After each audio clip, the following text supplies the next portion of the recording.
He Knows Too Much by Maley.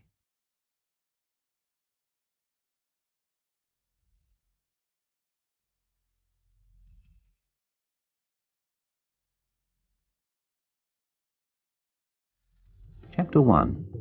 Madras, 1986. He knows too much. I must ask you to do nothing. But this time I caught him in the act. I have proof, witnesses, everything. There is no possible doubt. Surely, I said he knows too much. The company can't afford to have any problems. Our position is very sensitive in this country. We can't afford to take risks. I'm telling you once again, you will do nothing. And if there is any trouble, I'm afraid I shall have to hold you personally responsible. So, be sensible for once in your life. I see. So, you are telling me to close my eyes to corruption and behave as if nothing has happened. Is that right? Well, I didn't put it quite like that, but if you insist, yes. What Vish does or doesn't do is a minor matter compared with the company's global strategy. Just try to get things in perspective. After all, you won't be stuck in Madras forever. I'll make sure that you're not. So, just go with the flow for a bit longer. When you're in your next post, this will all seem a very long way away, I can assure you. But meantime, no trouble. I hope I've made myself clear. Oh, and by the way, I advise you to forget that we have had this conversation. Goodbye. Dick Sterling put the phone down. His hands were trembling. He was furious with himself for failing to persuade his boss in Delhi, Keith Lennox, to support him, and was disgusted at the mixture of veiled threats and vague promises Lennox had made. He knows too much. The words still rang in his ears. He wondered, not for the last time, just what it was that Vish, the office manager of the factory, knew. How could it be so important that the company's position in India could be threatened by it? It simply didn't make sense. Dick glanced at his watch. 4 o'clock. He called for his driver, Gopal, and asked to be driven home. He'd had enough for the day. On his way out, he passed Vish in the corridor. Vish was a small, fat man who waddled slightly when he walked. His ugly smile revealed 2 large teeth, and his small eyes reminded Dick of a snake.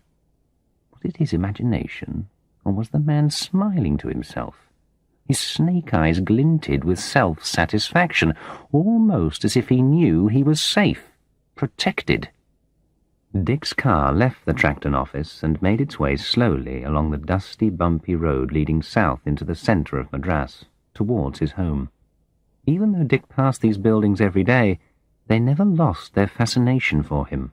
No one style dominated this city of contrasts, where majestic but neglected colonial buildings stood next to modern glass and concrete banks, slum huts built from mud and roofed with coconut palms, ramshackle groups of shops selling everything from used car tires to Indian-made foreign liquor, and where the traffic was a chaos of vehicles competing anarchically for the few overcrowded spaces on the roads.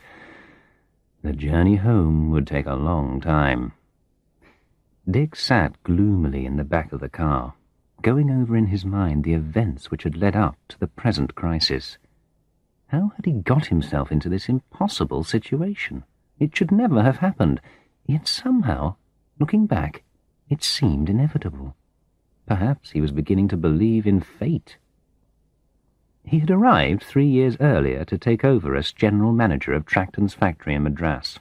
Tracton had been in India since before independence. It had started out manufacturing military vehicles during the war and switched to commercial vehicles and earth-moving equipment when the war ended. Because of its key importance in helping to build the country's industrial base, it had not been completely taken over following independence. Though the Indian operation was technically independent, Tracton's corporate headquarters in London still had overall control. India was, of course, only one of the many countries in which Tracton operated. Dick had been transferred to Madras from Nigeria, in fact, after a series of other overseas appointments. Each of the overseas factories had a general manager appointed from headquarters to oversee the management of the local workforce. In India, this had worked particularly well. The Indian staff was highly trained and efficient. They were also generally easy to work with. The company's enlightened industrial relations policy had made sure of that. Salaries were higher than the average. There was a good pension scheme and generous health insurance benefits. Tracton boasted that it had not lost a day in strikes for over 15 years. Dick had found his senior Indian colleagues particularly good to work with. They knew their jobs inside out and were clearly committed to the company. Many of them had been with Tracton for the whole of their working lives, starting in the factory and working their way up to become managers. They were a good team.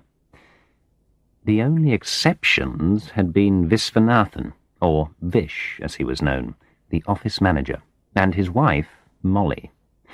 Molly was in charge of the personnel department.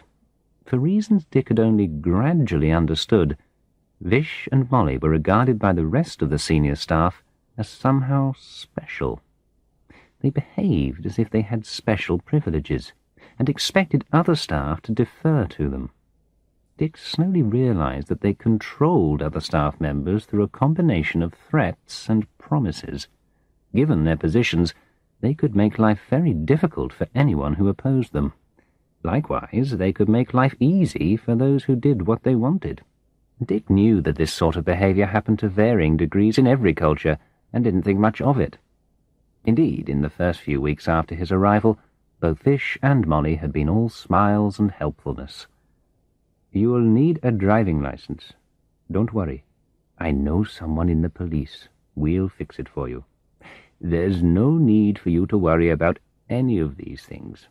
Just let me know, and I'll take care of it," Vish had said.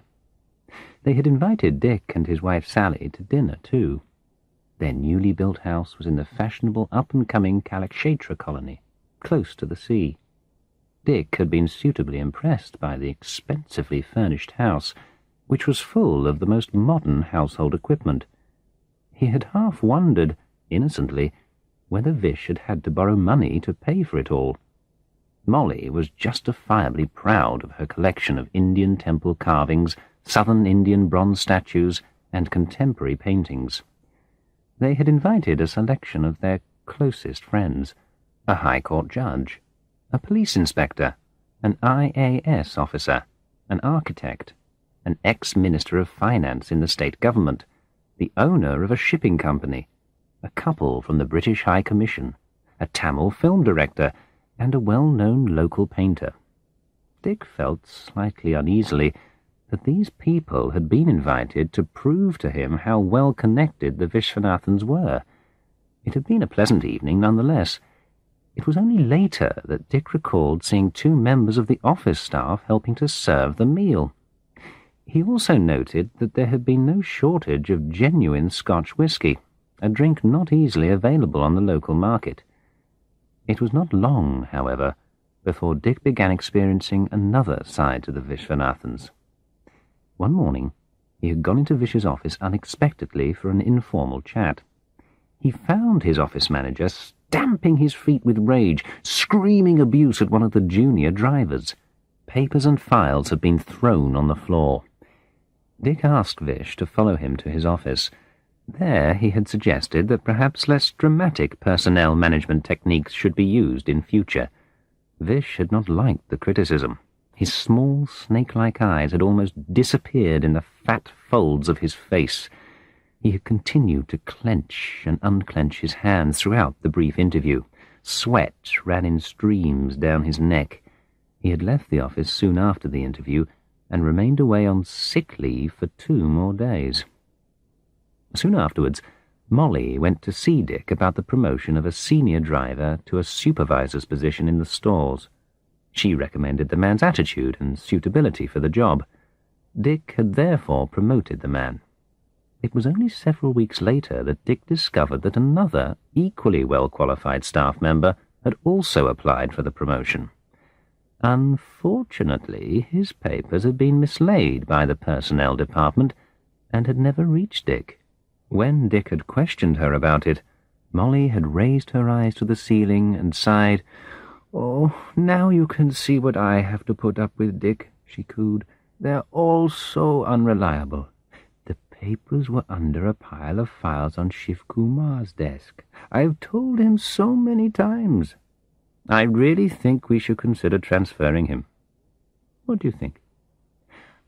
"I think you should deal with all applications in person from now on," Dick had gently suggested. "I suppose you're right, but my workload is already so heavy, and isn't it a good thing for us to train the juniors to take more responsibility?" She gazed at him, quite shamelessly with her liquid black eyes. She had more charm than her husband, and Dick could see that some people would think she was attractive. He realized, looking at her, that there was nothing much he could do, unless he wanted a major row.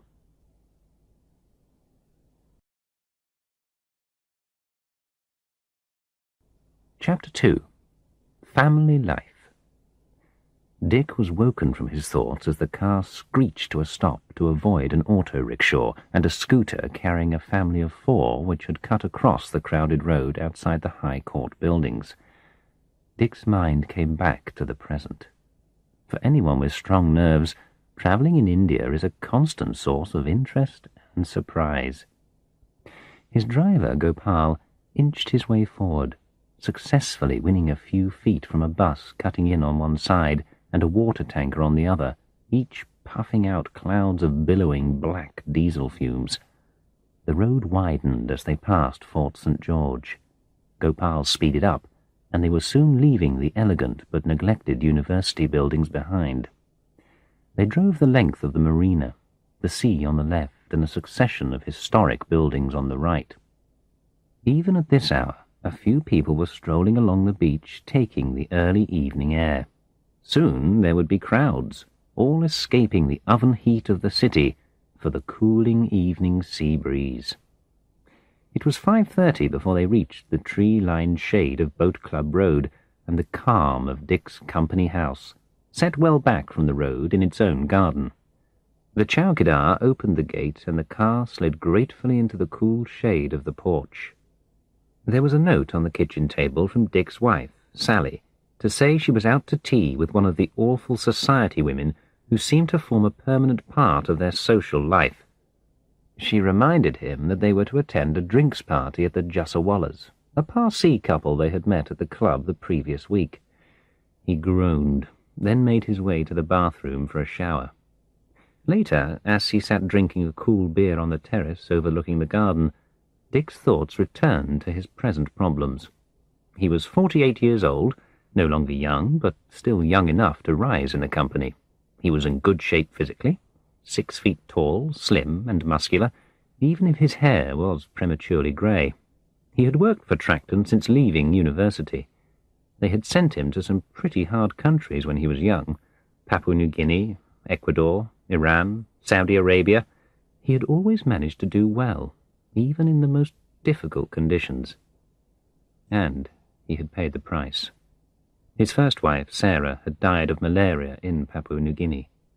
At 24, he had found himself a widower and father of a baby daughter, Angie. She was grown up now, but he still recalled the desperation of those weeks and months following Sarah's death. For a time he had gone to pieces, drinking heavily and moving from one unsuitable woman to another. It was only when he returned briefly to London between jobs that he met Sally. They had both been invited to a drinks party at the Ecuadorian embassy. He was to leave for Quito a month later. She was working as a secretary at the Foreign Office. On the surface, they had nothing in common. She was from an upper-class family with a townhouse in Knightsbridge and a place in the country near Bath.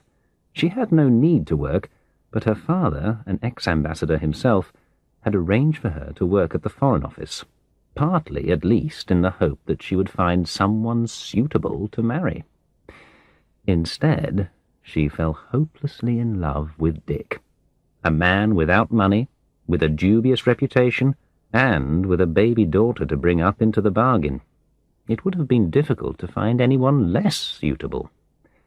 But when they woke together the next morning in Dick's Bayswater flat, it seemed the most natural thing in the world. Sally's family had disapproved of their relationship, but she left for Quito with Dick after a brief and quiet civil marriage in Kensington Registry Office. No one from Sally's family had attended. Their life together had been a great success, though not without its ups and downs. Sally had been a wonderful mother to Angie, and they had had Simon a year after their marriage. They still enjoyed each other's company, even if they were very much absorbed in their own concerns. Dick with Tracton, Sally with raising funds for a children's charity she was involved with. There were many days when they scarcely saw each other. Dick thought about Vish again. He had long suspected that the man was dishonest, but he had never been able to prove it before. Dick's suspicions centred on the way the company awarded contracts for various kinds of building and maintenance work. It seemed to Dick that the costs for this kind of work were higher than they should be. Contracts also seemed to be always awarded to the same few companies, many of them owned by personal friends of Vish. He suspected that Vish was taking a percentage from the contractors in exchange for giving them the contract. But for a long time Dick had never been able to prove this. When questioned, Vish had always had very clever reasons for selecting one contractor rather than another, cheaper one. It was only when the building contractor Harrodus Enterprises came directly to Dick to complain they had not been awarded a contract for building Tracton's new factory at Hosur that Dick had found real evidence. Harrodus Enterprises had complained that the 20% they had formerly paid to Vish had been increased to 25%. When they had refused to pay, Vish had given the contract to another company, Naveen Construction, who had obviously agreed to pay him the higher rate. Harrodus had provided Dick with all the evidence he needed about previous contracts. Dick understood that, in different cultures, people did different favours for each other. Sometimes it was called corruption, sometimes it wasn't. Dick wanted to be careful in judging Vish. It was the contract for the factory in Hosur, which was really big money, that convinced Dick that Vish was really corrupt. It was for a project which was worth many crores of rupees and would last at least 3 years. If Vish was getting 25% of the total cost, he was going to make a lot of money out of this. At last, Dick had something really big to charge Vish with, and hard evidence too. So, earlier that day, he had called Vish and presented him with the evidence. It had been a stormy meeting. Vish had clearly never been challenged in this way before. He had sweated, he had shouted, he had protested his innocence, he had threatened. It was after this meeting that Dick had phoned his boss, the director of Tracton, Keith Lennox. His thoughts were interrupted by Sally's arrival. "Hello, darling," she said as she bent to kiss him on the cheek. "How was your day?" "Terrible. I don't want to talk about it now. I confronted Vish this morning and then had a row on the phone with Keith Lennox about it. I just can't understand Keith's attitude." "Don't you think you're getting a bit obsessed with the Vishwanathans, darling?" said Sally. "After all, you are the boss. Surely, if you have proof of whatever it is, all you have to do is sack them." "If only life was that simple," sighed Dick with an air of tiredness. "Who are we going to this evening?" "Come on, don't pretend you've forgotten them. They're that nice couple we met at the club last week." Sally seemed genuinely upset that he hadn't remembered. "He owns a shipping company. You should be interested in that at least. Anyway, do try to stay awake this time." Dick went up to the bedroom half an hour later to find Sally coming out of the shower. He dried her with one of their biggest bath towels. They kissed, and one thing led to another, so that they arrived an hour late for the party, though no one seemed to notice. The rest of the evening was spent in dull and empty conversations. They returned at midnight, and Dick immediately fell into a dreamless sleep.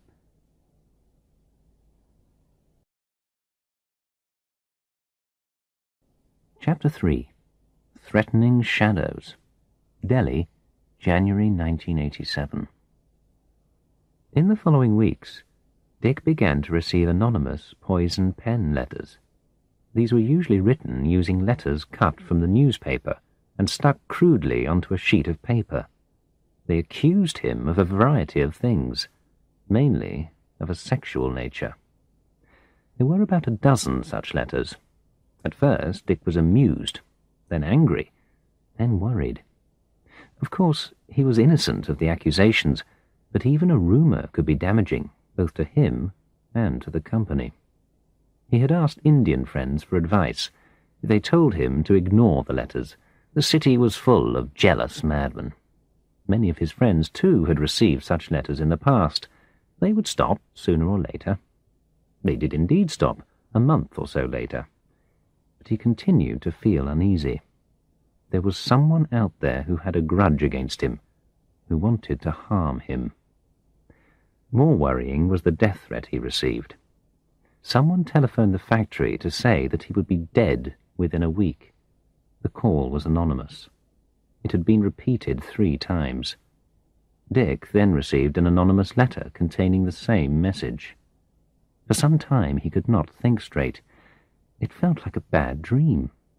A British consular official in Bombay had been shot in his car a few weeks earlier. But Dick wondered why any terrorist organization would want to kill him. When he reported the death threat to the police, they did not take it very seriously.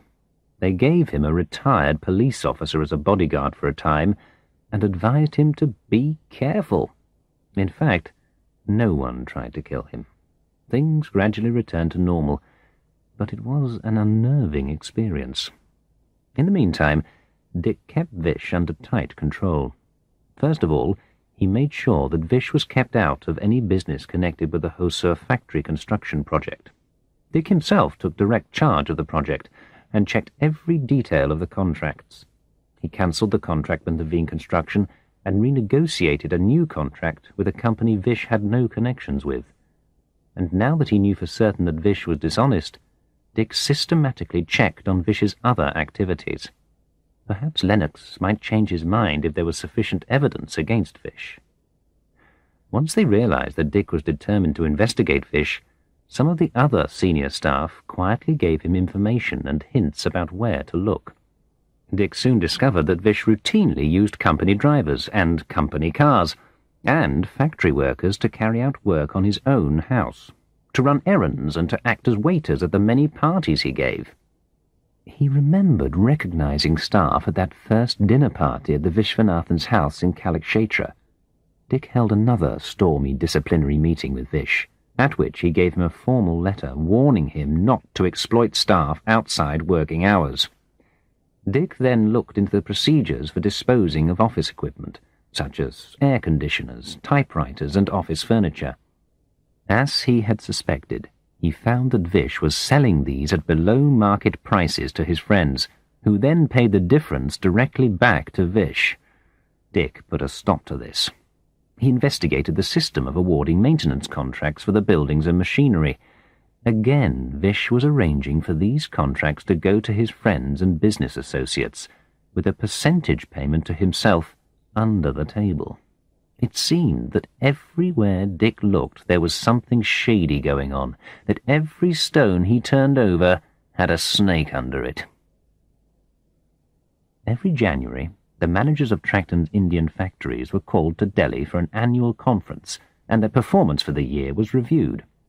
As he did every year, Dick flew up from Madras to Delhi the day before the conference began. He arrived in the early evening. There was a wintry haze over Delhi, partly caused by traffic pollution and partly by the many fires on street corners. Men wrapped in blankets and shawls huddled around these fires as his car passed.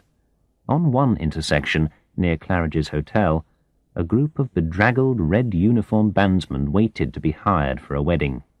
A sad-looking white horse snuffled the dust in search of grass to eat, while its owners prayed for a bridegroom to ride it. He was staying, as usual, at the Imperial Hotel on Jampat, splendidly unchanged by modern fashions. He was welcomed there in style.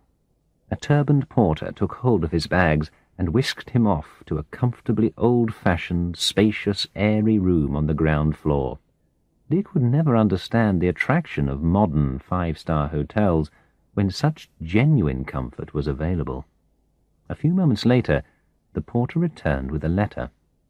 Dick sat down and read it, quickly at first, and then more slowly, trying to take it in. The letter was from Lennox. Dear Dick, we're all so looking forward to seeing you here in Delhi again. Plenty of issues to discuss, as you'll see from the enclosed agenda. I think we'd better organise our annual appraisal interview slightly differently this year. There are some difficult issues to be dealt with, especially on the personnel management side. In view of your long association with the company, I don't want to rush to any conclusions, but clearly I have to keep the company's best interests in mind. To keep things confidential, I think it's better to do this outside the office. I suggest, therefore, that we meet for a business breakfast at my place the morning after the conference is over. It will give us a better chance to discuss your future. You'll be away in time to take the early afternoon flight to Madras, so no problem there. Barbara and I look forward to seeing you for drinks this evening along with the others. Yours, as ever, Keith. At 7, a company car collected him and took him off to Keith's house, just off Aurangzeb Road, opposite Claridge's Hotel. Most of his colleagues had already arrived. He felt strangely uneasy. The letter, with its combination of forced friendliness and concealed threat, "Keep things confidential. I have to keep the company's best interests in mind," had unnerved him. He felt insecure, even among these people he had known and worked with for years. Cameron Laidlaw from the Calcutta office joked with him about their entry into middle age. Was this a veiled suggestion that he was getting too old for his job? Jim Prentice from Bombay talked enthusiastically about the latest management systems. Was this a hint that Dick was somehow falling behind the latest trends? Frank Prendergast from Kanpur talked darkly about major restructuring. Did this mean some senior jobs would soon be lost? And Keith himself constantly referred to the generation gap and the need to update. Was this an indirect criticism of the more experienced staff? By the time they sat down to dinner, Dick had drunk more than was wise. By the end of the dinner, he felt the floating sensation which he knew was a danger signal. He excused himself and left, staggering slightly as he made his way to the car. The 2-day conference went well. All the factories had had an exceptionally good year, and profits were soaring. But throughout the conference, there were ambiguous remarks about the future and conspiratorial looks between those sitting round the table. Dick wondered what was going on below the calm surface of the meeting. Or was it just his imagination? The morning after the conference, Dick went for a walk in the garden around Humayun's tomb. Even at 7 in the morning there was plenty of activity. Overweight women in tracksuits jogging heavily in the frosty dawn light, hoping to cancel out the overeating of the coming day with a little gentle physical exercise. Respectable gentlemen in woolen scarves walking their dogs, students training in the chill of the dawn, and all of this in the looming shadow of the great crumbling domes of the Mughal Emperor's mausoleum, mysterious in the misty air. By 8:30, Dick was in the dining room at Southend Road. Keith's wife, Barbara, had welcomed him, looking fresh and bright as usual. She was a comfortable woman, completely devoted to making her husband happy. She spent most of her time and energy on her home and on cooking, for which she was justly famous. Everyone enjoyed Barbara's homemade cakes, her pies, her soufflés, her barbecued fish. She was not a very stimulating person to talk to, unless the subject was cooking, gardening, interior decoration, or babies, but everyone liked her for her simple kindness and for her tact. In spite of her position as the boss's wife, she never made anyone feel small or unimportant. After a few minutes of polite conversation with Barbara, Keith appeared, Barbara then tactfully left them alone together and went upstairs.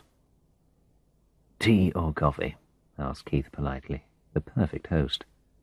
Dick wondered uneasily if this was the condemned man's breakfast. "Coffee, thanks. But can we get on with the interview, Keith? I'm a bit confused by your decision to hold it here."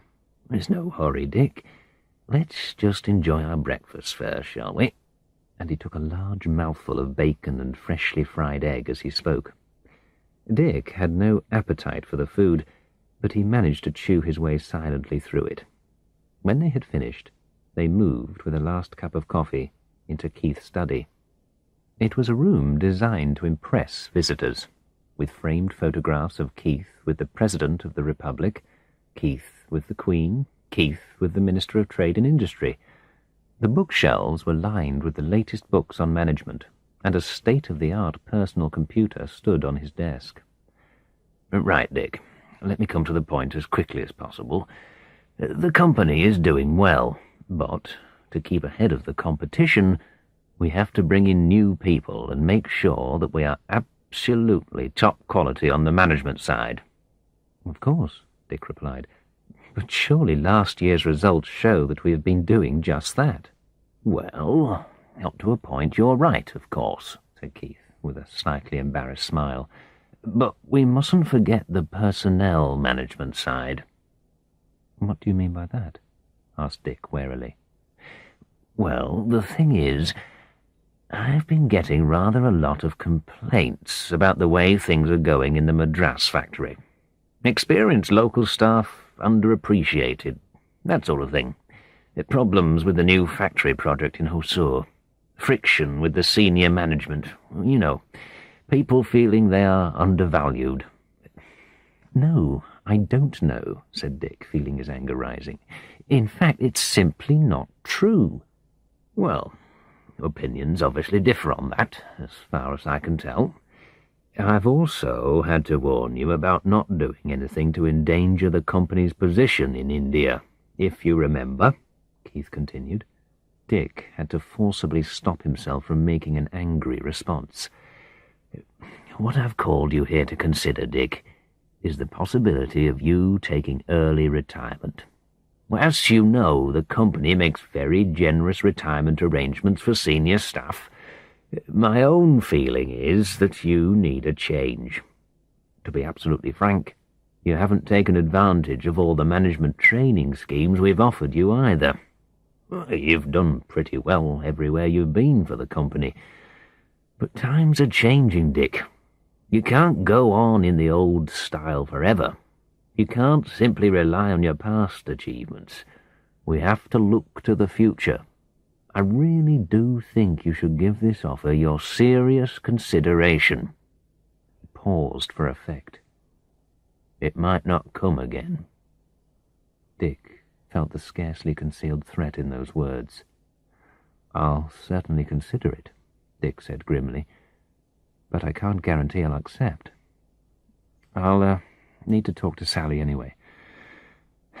But I just don't understand why you should be pushing me to take retirement when the Madras results are the best of all our factories in India." "Well, as your manager, you must understand that I have to look at the wider picture. I can't really say more, Dick. I hope you understand what I'm telling you." It was 10 before Dick left, feeling betrayed and shaken by the interview. They had wrestled verbally over everything, but Keith had refused to change his position. Dick felt that Keith had not told him honestly what the problem was, but the sinister reference to Keith's earlier warning about Vish was worrying. He continued to go over the interview in his mind for the rest of the day, and for long after it.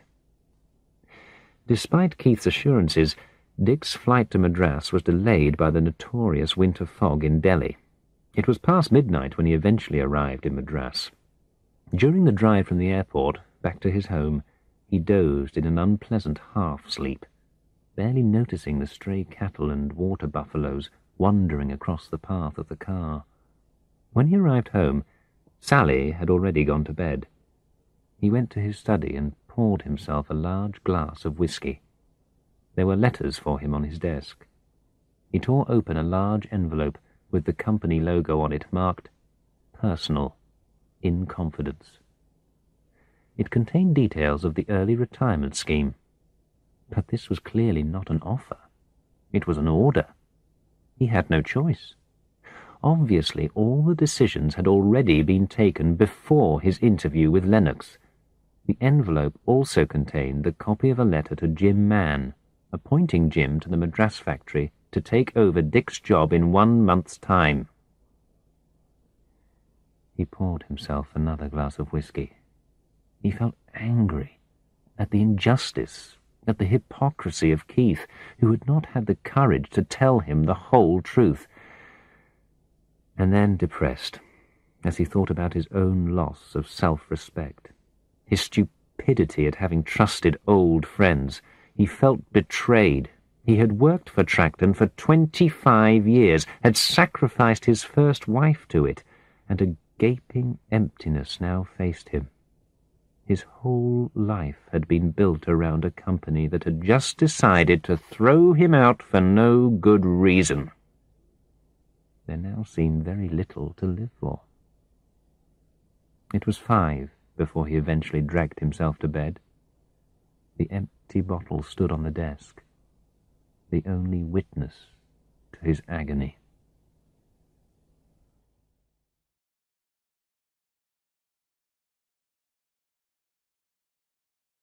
Chapter 4. Break Up and Breakdown. November 1989. With nothing to keep them in India any longer, Dick and Sally returned to England and moved back into their house in Cambridge. It was a big, comfortable house on the edge of the city, which they had bought many years earlier, and only used occasionally for holidays. The rest of the time, it had been rented to visiting professors from abroad.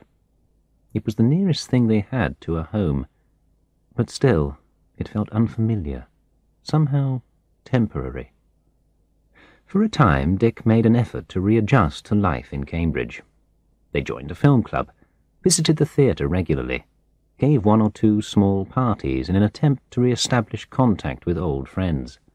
Dick even had dinner in his old college once, but found the social atmosphere so chilly, the conversations so boring, and the food so indigestible that he decided not to repeat the experience.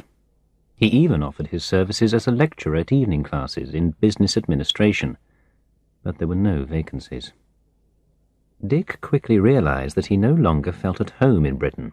It was also clear to him that he had no real friends left in England, and that his sense of purpose had been destroyed when he lost his job. He tried not to feel bitter, but it was difficult. Gradually he sank into an aimless existence, sleeping late, reading the newspapers till midday, then going down to the local pub for a few pints of beer and a sandwich. For Sally it was different. She fitted back into Britain as if she had never left it. She slipped effortlessly into a social life he had never shared anyway. She found part-time work in a local charity organization. She had a role. He realized that she belonged here, whereas he did not. Not anymore. They shared less and less. He broke off relations with his daughter Angie over an argument about how she should bring up her children. Angie and her husband believed in giving their children total freedom. This was not the way Dick had been brought up. Neither was it the way he had raised Angie herself. During a visit to their house, they argued, and Dick stormed out of the house. He never visited them again. He also argued with his son, Simon, about his wife, Melanie. Dick could not stand Melanie, and insulted her in front of Simon. Neither Simon nor Sally ever forgave him. He had isolated himself from his wife and his children. Now he felt isolated even from himself. Sally spent more and more time out of the house. Dick spent more and more time in it. He began to drink heavily. Sally would return at 5 in the evening to find him drunk. She began to come back later, hoping to find him in bed. He usually was, snoring noisily. They spoke little to each other, and when they did, it was only to talk about everyday practical matters, Who would get petrol for the car, and what they would buy at the supermarket, when the bills had to be paid, when the tax returns were due. It was only occasionally that Dick felt able to speak about his inner feelings of hopelessness and despair. "I know you think I'm exaggerating," he began one Sunday morning over breakfast. "I know we're well off. My pension is more than enough to live on. We don't have to worry about money. We have a nice house. Cambridge is a dream city. I know all that. But can't you understand that I have lost my sense of purpose?" "All I can say is that you'd better find another one, then," Sally replied, not very sympathetically. "It's easy enough for you to say that, but I can't focus my mind any more. I feel as if I can't do anything useful any more. No one needs me any more. You've got your life. The kids have theirs. And anyway, I've spoiled things there too. The company was my life. I don't seem to be able to find anything else worthwhile to do." "Well, one thing you could certainly do is drink less. To be honest, I think you're pathetic. You're just wallowing in self-pity. Just think of all the other managers and executives who've lost their jobs and been thrown out on the street, with mortgages to pay and their kids to bring up, and with no compensation at all. For Christ's sake, Dick, stop feeling so sorry for yourself. Pull yourself together and find something to occupy your mind." This conversation was repeated, with variations at intervals over the next few months. In July they went on holiday to Spain, but it was ruined by Dick's drunken behaviour and Sally's frozen silences. It was a depressing experience for both of them. The night after their return, their simmering rage against each other broke through the surface. Dick was opening a bottle of wine when it slipped from his hands and smashed on the kitchen floor. Their tension splintered along with the bottle. "You bloody drunk!" screamed Sally. "Can't you even open a bottle now? I don't think I can stand this any more. You fall into bed stinking of drink. You can't behave politely with anyone. Your children can't stand you. And you lie around feeling sorry for yourself from morning till night. What are you, for God's sake? You make me sick. Sick, sick, sick. I'm going to bed. You can do what you like, you pathetic bastard, but don't wake me up with your moaning." Dick smashed his glass against the wall, took the car keys and drove into town. After a few desperate drinks and dinner in the riverside restaurant, he began to feel that things were not so bad after all. Sally had exploded before. It was true that he was drinking a bit too much. He decided to cut down on drinking. Perhaps he should join a health club. Things could be put right between them. Sally was a good woman. She would understand him better if he made an effort. She would appreciate that. The alcohol made him feel optimistic. He left the restaurant and stumbled unsteadily along the towpath next to the river. He recalled the days when he had walked here as an undergraduate. Who could have predicted what his life would become? He stood swaying for a moment on the riverbank. A plane was passing over high in the sky overhead. He raised his head to look at it, lost his balance, slipped, and tumbled into the river. A group of Japanese tourists pulled him out of the water. In fact, he had fallen in at a place where the water was only 1/2 a metre deep, but very muddy. He could not find his car keys. No taxi would agree to drive him home, so he had to stagger the mile or so back home on foot, his wet, muddy clothes sticking uncomfortably to his skin. On arrival, he discovered that he had lost his house key too. Sally opened the door to find a stinking, muddy husband on the doorstep. She said nothing until the following morning. "I'm sorry, Dick, but we can't go on like this," she said at breakfast. "I've tried to be patient with you. I do understand that you've been injured by what's happened, but I just can't stand it any longer. I don't recognize you anymore. You're not the man I married. You've become a total stranger. The only thing is for us to separate, at least for a time. Either you leave or I do. You decide. Please sleep in the guest bedroom tonight. I shall be out all day today. We'll speak again tomorrow morning." But by the time Dick got out of bed the next morning, it was 11 o'clock. Sally had gone out. He packed his clothes, some personal papers, and his laptop computer into 2 cases. He called his sister Maureen in Reading to ask if he could stay for a day or 2. He wrote a short note to Sally. Then he called a cab and left the house in Long Road. He knew he would never return to it.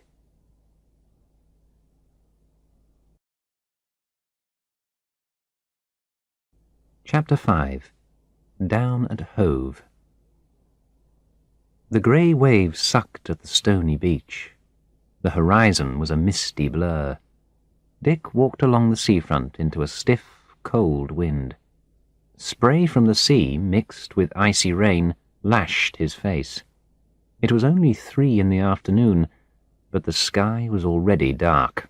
Soon it would be evening, then night. Another endless night to be spent alone. He made his way unsteadily back to his small flat in George Square. The square was impressive. The grand Regency-style houses took up 3 sides of it.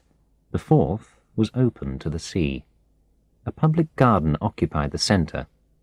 His flat was on the 3rd floor. It comprised a living room, a bedroom, a study, a small kitchen which smelt of old cooking oil, and a tiny bathroom with noisy plumbing. It was cramped and depressing. But it was anonymous, and it was cheap.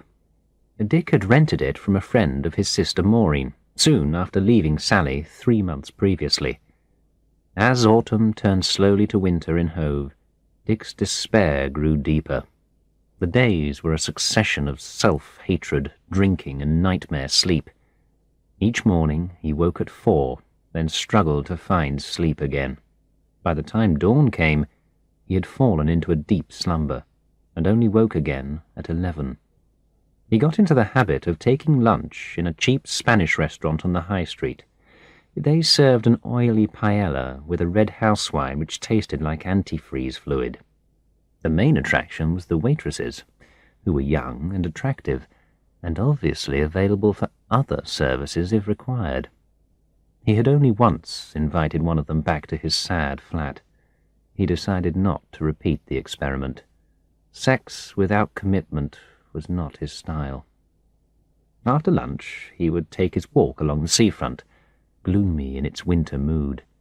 The sea was always grey or brown, almost always rough and threatening. The sad hotels and boarding houses sulked in the winter light. Hove was a forlorn mixture of the genteel and the shabby, of retired civil servants and unemployed teenagers. In the afternoons he tried to write. At first he had thought about writing his memoirs. He quickly realized that no one would be interested in reading them. He then began writing poetry. It was intensely personal. It was confused. It was certainly not likely to be published, but in some ways it kept him from going mad. In the evenings he would drink steadily until he fell into a deep sleep. More than once he woke in the middle of the night to find himself still slumped in his armchair. The days were a blur, lacking any focus, any purpose, anything to look forward to. He rarely received anything through the post except advertisements and bills, but one morning he was surprised to find a letter with an Indian stamp on it. Sally had sent it on from Cambridge. He recognized the neat handwriting as Ramu's. Ramu, short for Ramanathan, had been his personal assistant in Madras, a sort of secretary, adviser, and confidant rolled into one. He had also become a good friend. Dear Dick, I hope all is well with you and with family members also. I have been worrying a little because we have not been hearing from you for some time now. Suresh and others have been asking of you also. Please send us your news soon to relieve our worries. I am fine, but I have been transferred by Mr. Mann to registry. It seems he prefers someone recommended by Vish as an assistant. I wonder why. Otherwise, things are running much the same way. The factory is doing well, but the Hosur factory project has been suspended. Something to do with changing contractors, but management does not tell us what. There is a rumor that Vish is renegotiating the contract with some other company. That will be interesting, will it not? People also say that Mr. Lennox will soon be returning to London on promotion. You remember Nagarajan in the accounts department? You helped him out when his wife died. Well, he has also taken early retirement and gone back to his hometown near Bangalore. He is a broken man. All along I have suspected something, but now I am sure. The reason you and Nagarajan were sent on early retirement is definitely some sort of plot of Vish and Molly's. They somehow persuaded Lennox to get rid of you. How do I know this? I will tell you.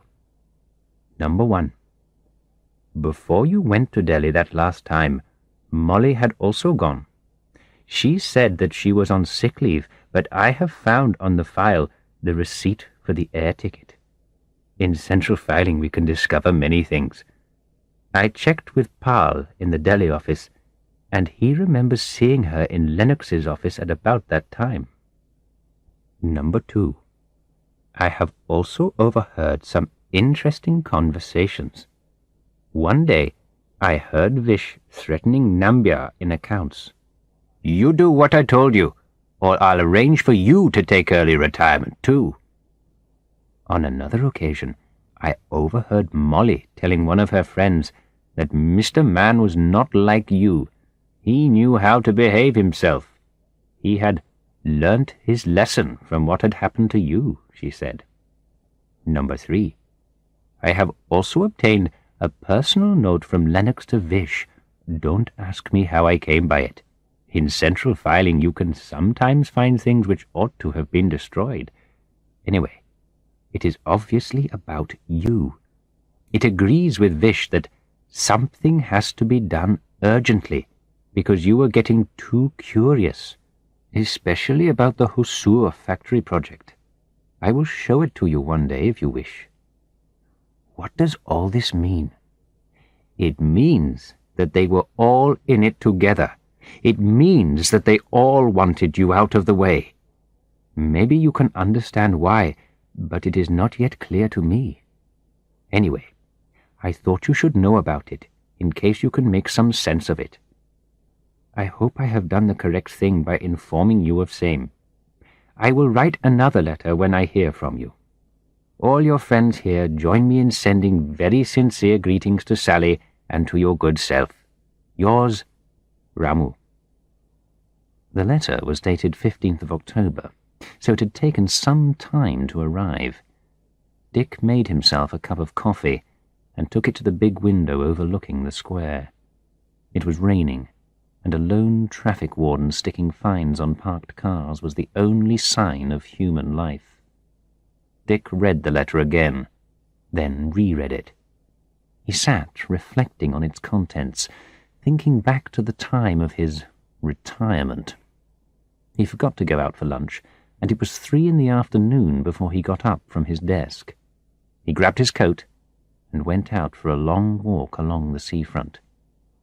He felt he was thinking more clearly than he had for months. The letter had confirmed all of his suspicions, and, as he walked, his thoughts were a mixture of happiness and anger. He was happy that he still had some friends back in India, and angry that he was right about the connection between the Vishwanathans and Lennox. His thoughts then turned to revenge, and by the time he returned to the flat, his mind was made up. He would find out what lay behind the relationship between Lennox and the Vishwanathans and make it public.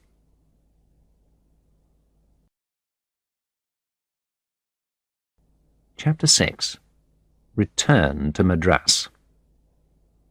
By the beginning of December 1989, Dick had made arrangements to return to Madras.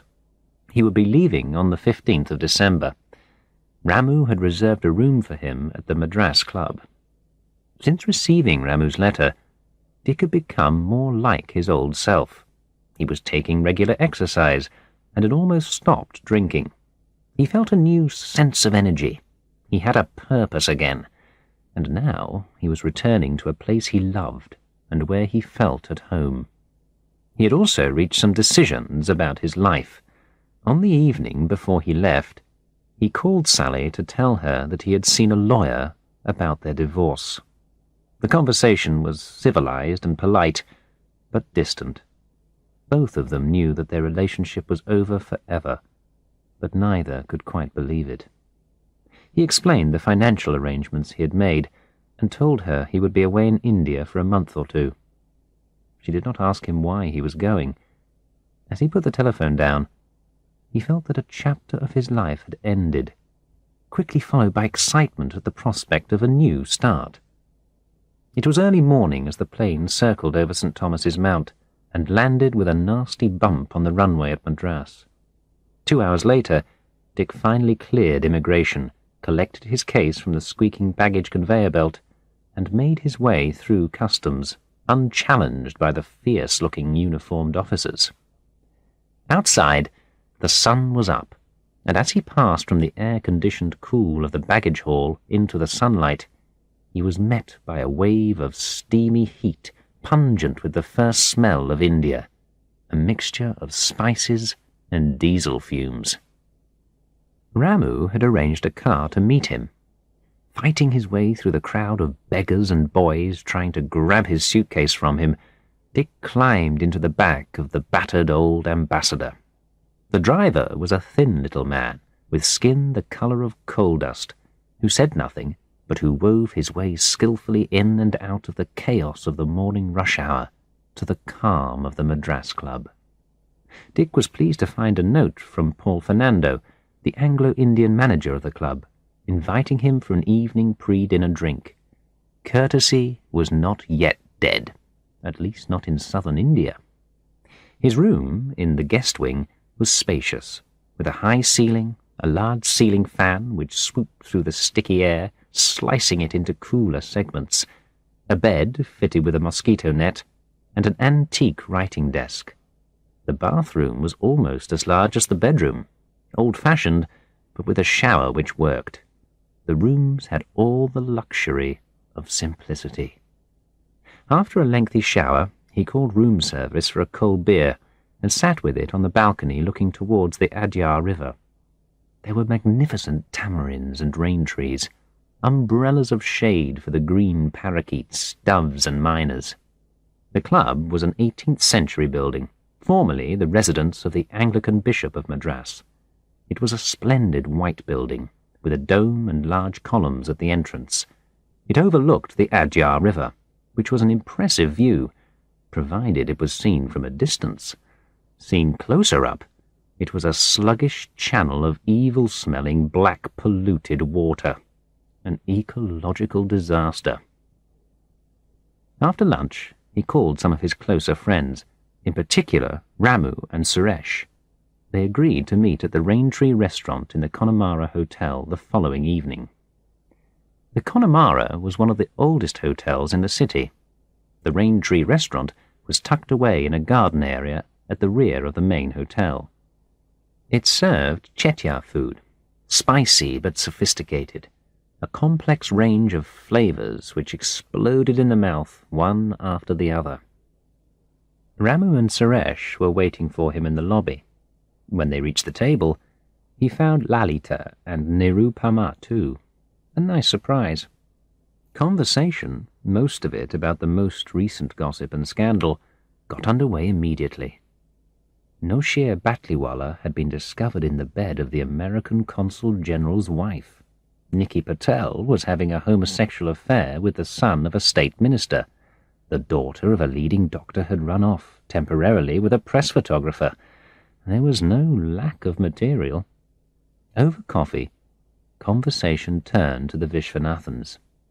They went back over the long history of their misdeeds, how Vish had been involved in a bank fraud case way back in 1970, and how Keith Lennox had given evidence for him in court, and how Vish had been let off, how he had organized alcohol smuggling in the early 1980s, before Dick had arrived, how he had repeatedly cheated the company over the resale of air conditioners and other surplus equipment, how the Vishwanathans had regularly exploited junior staff, using them as unpaid personal servants at their home, how they had arranged a system of under-the-table payments for the award of contracts. The list went on and on. The Vishwanathans had done very well out of their position. But questions still needed to be answered. How had they got away with it for such a long period? And why should they have been considered dangerous to the company? It made no sense. Surely it should have been easy just to get rid of them. Why had no one done it? One new thing which Dick learned was that Molly had been away for a year in the UK in 1970. This was very unusual, and no one knew why she had been given permission to go. Immediately after her return, she and Vish had announced the date of their marriage. It had attracted attention at the time because Vish was a Hindu Brahmin and Molly a Keralite Christian, and the fact that they had hardly known each other before Molly went away so suddenly in 1970. They never had any children. Dick also wanted to find out what had happened to Nagarajan. Nagarajan had been in charge of accounts at Tracton when Dick left. He had been closely involved in the Hosur factory project. Suresh gave Dick his address in Devanahalli. "I don't know exactly what he knows, but I'm sure he knows something, and he likes you. He always used to talk about how you helped him out when his wife died. Maybe it will help if you take a bottle when you visit him. Anyway, if anyone can help you, I'm sure he can."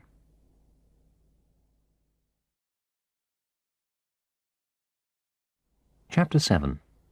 Nagarajan.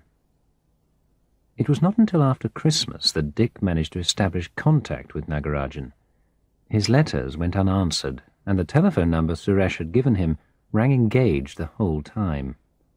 Dick spent the Christmas and New Year holiday looking up old friends. Eventually he received a card from Nagarajan, inviting him to visit at your earliest convenience. Dick took the early morning flight to Bangalore and checked into the West End Hotel, his favourite hotel in the whole of India. It was still an island of peace in a city which had gone wild with development. The rooms were in separate buildings surrounded with gardens and trees. The service was efficient and polite, and the rooms comfortable and spacious. It took Dick some time to get through to the number in Devanahalli. Nagarajan eventually came to the phone.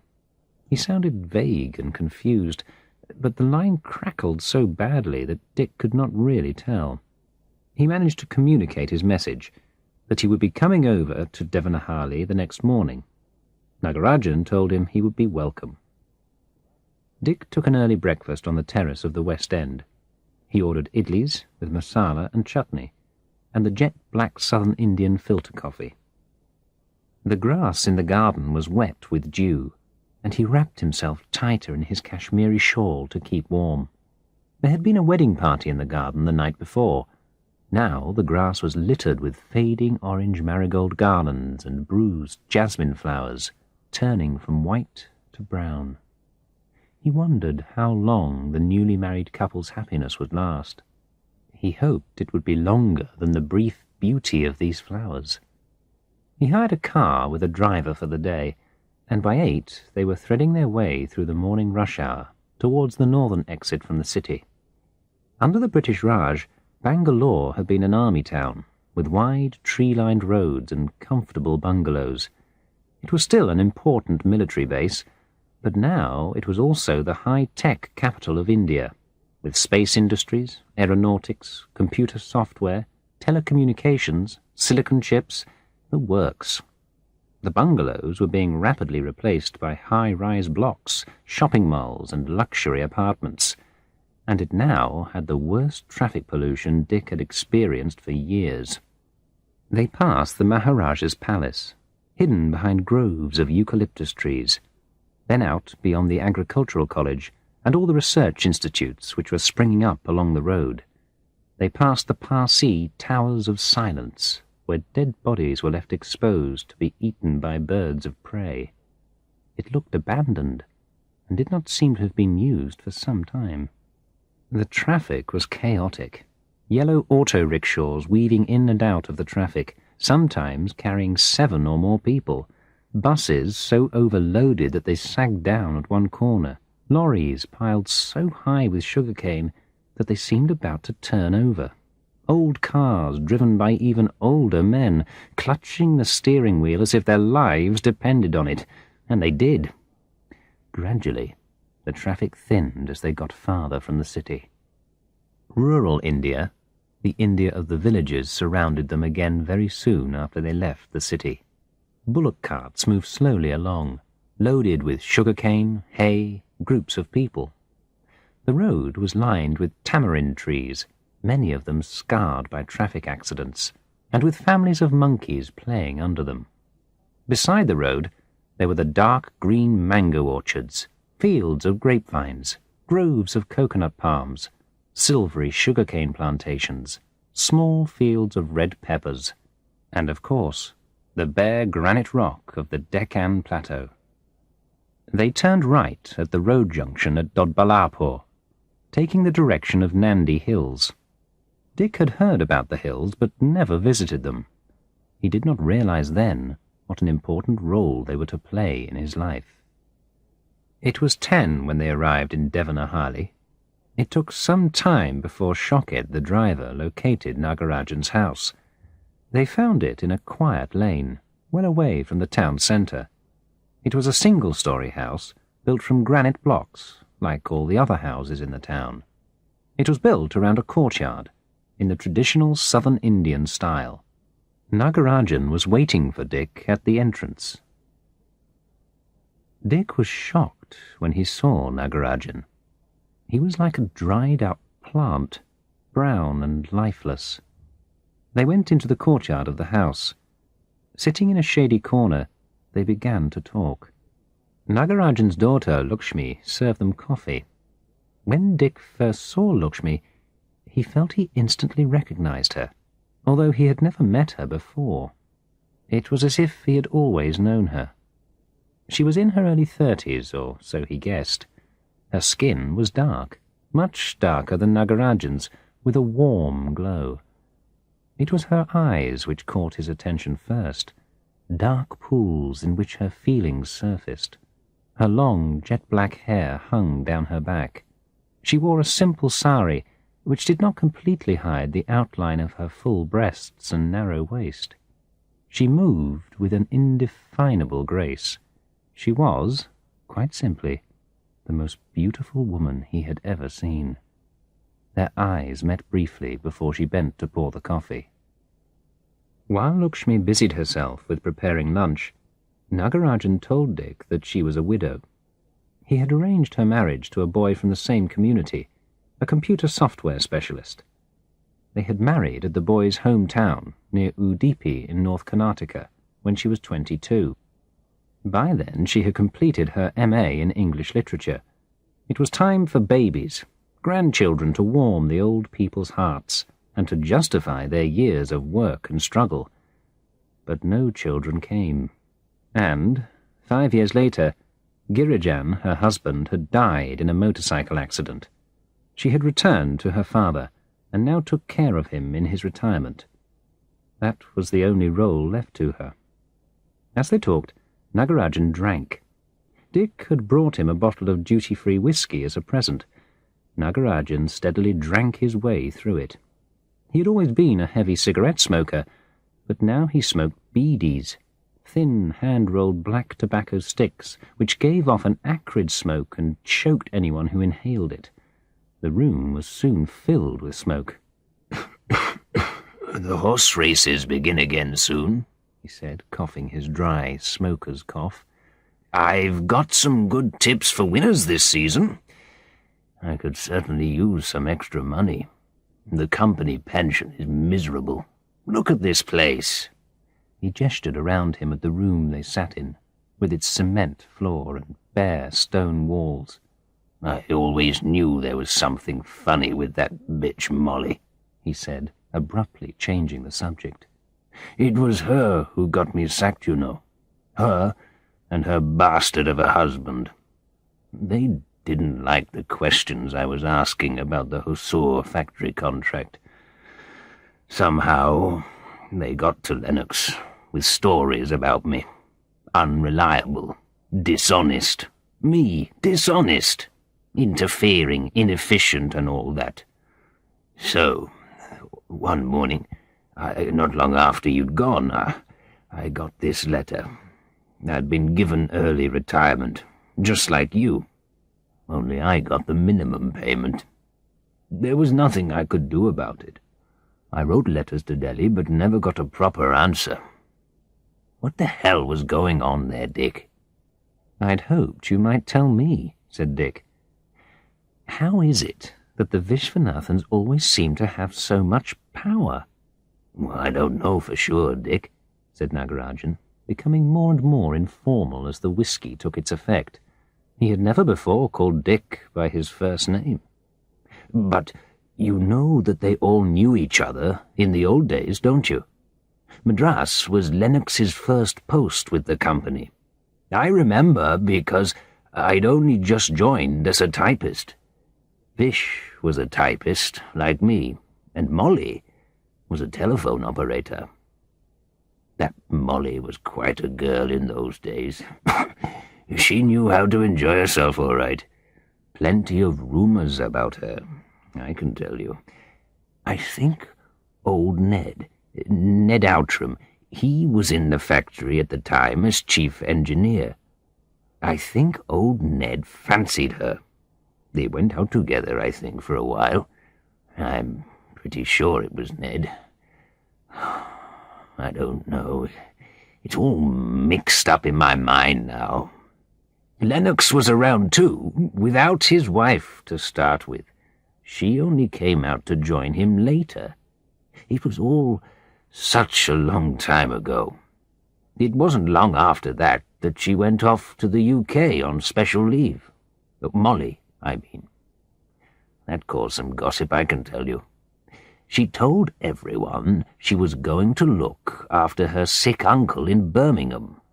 No one believed that, though. Some people even said she'd gone to have an abortion in secret. Well, I don't know about that, but I know she didn't waste any time in marrying Vish when she got back. And they never had any children. I always wondered about that. Of course, Lennox had gone to Egypt by then, on promotion. I always thought he was a crafty bastard, that one. Was it Ned? I don't know. Well, have another drink, Dick. "Doesn't anyone know what she really did when she was in the UK?" asked Dick. "Surely someone must know." Maybe Percy Hancock might know if he's still alive. He was in charge in Delhi at that time. He must have approved the leave. I always thought they were perfectly suited to each other. Molly and Vish, I mean. Both as evil as each other. I hate their guts. I just hope they get their punishment one day. Have another drink." Nagarajan's confused conversation was interrupted when Lakshmi brought them lunch. It was simple vegetarian food, rice, dal, and vegetable masala, with chapatis, but the aroma was delicious. Lakshmi, in traditional Indian style, did not eat with them. She would eat later. Dick ate hungrily, but Nagarajan only picked at his food while continuing to smoke yet another beedi. As soon as the meal was over, Nagarajan excused himself and tottered unsteadily across the courtyard to his room for an afternoon's sleep, leaving Dick alone at the table. It was some time before Lakshmi returned to clear the dishes. She said nothing and went about her work with her eyes lowered, not looking at Dick. As she was about to leave the room, Dick asked her, "How is your father? What has happened to him?" "As you can see," she said. "He has lost hope in life. It has happened since he retired. My mother died the same year. He has not forgiven himself, though he was not to blame. Now he drinks quite a bit. It helps him remember the good times. He often speaks of you. He has never forgotten what you did to help when my mother was so ill, before all this happened." She spoke softly, but in a dark, warm voice that sent a tremor through Dick. He did not want her to leave the room. "How long have you been with him here?" "Just over a year now, since my husband was killed. Your father told me. I'm so sorry. It must be very difficult for you." She raised her eyes to look straight at him. There were no tears, but they seemed full of hidden suffering. "It was an arranged marriage. We never... How can I explain? What has happened has happened. It cannot be changed. Many people are less fortunate than me. But don't you get lonely here with only your father for company?" "I am not lonely. It is not hard work to look after my father. As you can see, he eats little. He is often out of the house. I have time to think and to read. I read a lot. Books are good company.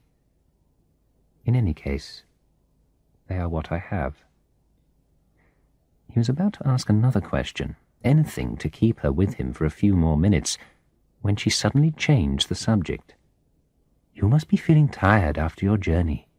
I will show you the guest room. You can take a sleep too.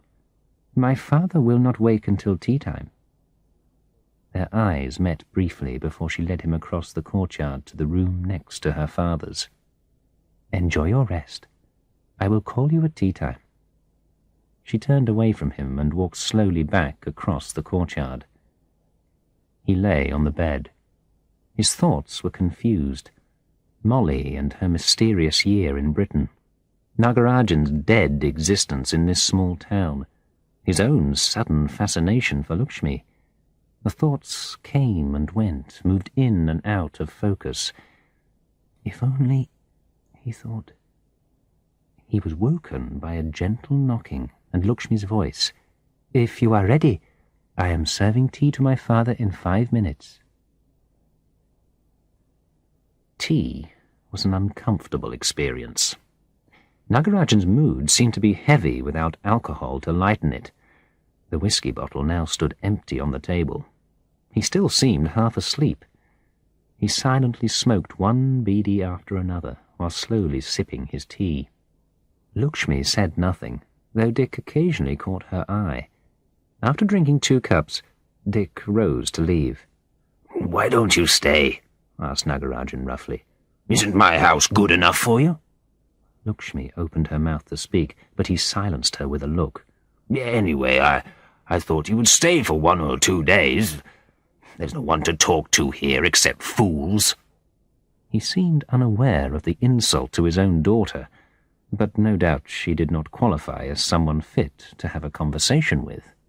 "Anyway, go if you must, but you're always welcome to my house.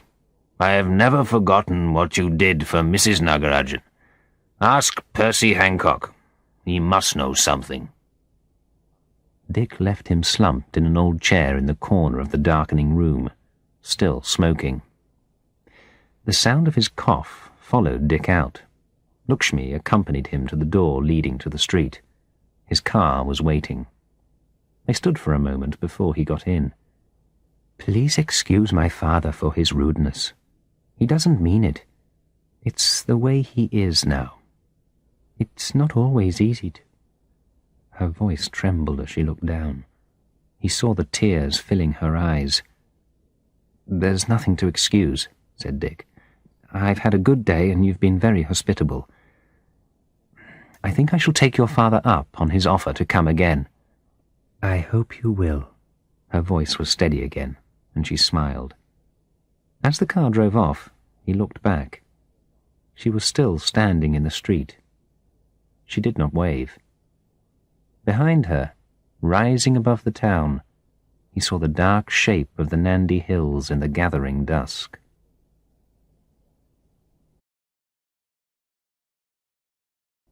Chapter 8. Cambridge, February 1990. Hello, old chap. Do come in. Have a seat. How about a glass of sherry? Or would you prefer something stronger? Dry or sweet? Dry, fine. Me too. Nothing like a glass of old Fino, is there? Good for the soul, I always say. My goodness, though. Long time no see, isn't it? Now knighted, Sir Percy Hancock, former chief executive of Tracton, and before that head of the Delhi office of the company, sank back into his leather armchair, sherry glass in hand, eyes twinkling behind his half-moon spectacles. Dick guessed that what he meant by long time no see was, "What the hell have you come to see me about after all these years? I smell a rat. What are you trying to get out of me?" Sir Percy was well known for his charm. He was the son of a baronet, had been educated at Eton and Trinity College, Cambridge, had a distinguished record with the Guards during the Second World War, for which he had been awarded a DSO, had married the daughter of a banker, done very well for himself with Tracton, and was now a widower, enjoying his sunset years alone in Cambridge. The last thing he wanted was trouble. And, despite his sophisticated, kindly, charming manner, he had a reputation for acting ruthlessly if the occasion demanded it. But everyone said he also had the memory of an elephant. That was the key issue for Dick. Would he remember what had gone on in Madras over 20 years earlier? And, even if he did, would he tell Dick what he knew? Dick had telephoned him, simply saying he would like to see him on a brief visit to Cambridge while carrying out some research. Sir Percy had invited him to lunch. He could hardly have done less for a former colleague. The Georgian house in Chaucer Road was spacious and comfortable in the English style. There was no sign of modern interior design. The furniture was comfortable rather than stylish. There were antique Persian rugs on the floor. The walls were covered with old pictures of Eton and Cambridge, with framed photographs of Sir Percy's father being introduced to King George V, of Sir Percy with Nehru. It was not exactly a museum, but it had a strong sense of history about it. A long garden stretched away behind the house, equally English, with wide flower beds, flowering trees, and perfectly kept grass. Even in winter there were flowers. So, what's all this about research, eh? Didn't know you were into the academic stuff. What's it all about, then? There was a suspicious edge to his voice, but he continued to smile. Well, it's just that I have plenty of time on my hands now, so I've been thinking of writing a book. I thought I could do a sort of study of economic development in India.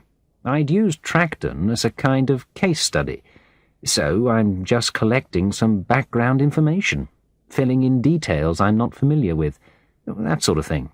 I know you're a real encyclopedia on the early days of the company, so I thought I'd try to pick your brains to see if my idea is possible.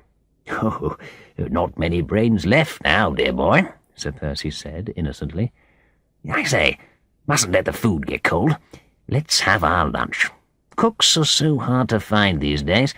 I'm lucky to have Mrs. Dobbs. Can't afford to upset her, you know. Mrs. Dobbs, a large, silent woman in her 50s, served them smoked salmon, followed by a delicious meat pie and a lemon sorbet for dessert. They drank Gaiac Pearl with the salmon. Get it from a chum of mine. Has a vineyard, you know. Not bad, eh? They also drank a dark red fruity Cahors with the pie. You have to take care of yourself when you're my age, said Sir Percy, referring to the lunch. Regular meals, good solid food, proper food. None of this junk food, you know. Keep it simple, though. Nothing in excess, what? Have another glass to finish off? Oh, never mind. I'll finish it for supper. Good for the blood pressure, I believe. Let's have some coffee in the study." As they sat in the comfortable book-lined study, Dick realized that Sir Percy had successfully diverted him away from the subject of Tracton all through lunch. He must find a way of getting back to the subject now. "How long were you with the company in India, sir?" he asked casually. "Oh, over 10 years, dear boy, over 10 years. But, of course, I don't remember much now. I've lost contact with everyone, you know. No one has any time for an old fool like me, what? I just look after my garden these days. Are you interested in flowers at all?" Dick did not reply to this, and returned to his questions. "One of the things I'm hoping to cover in the book is the career profiles of Indian staff, to try to show how office and factory workers became managers, and that sort of thing." "Oh, rather, dear boy. Good idea." Dick decided that he must circle round the subject to confuse Sir Percy before coming to the point. So he asked Sir Percy about a number of staff from the Delhi headquarters who had done well for themselves as managers. He asked about staff in Bombay, in Calcutta, in Kanpur. Sir Percy talked on and on about what he remembered of them, much of it surprisingly frank and honest. It certainly showed that his memory was as sharp as ever. Dick swallowed hard and attacked.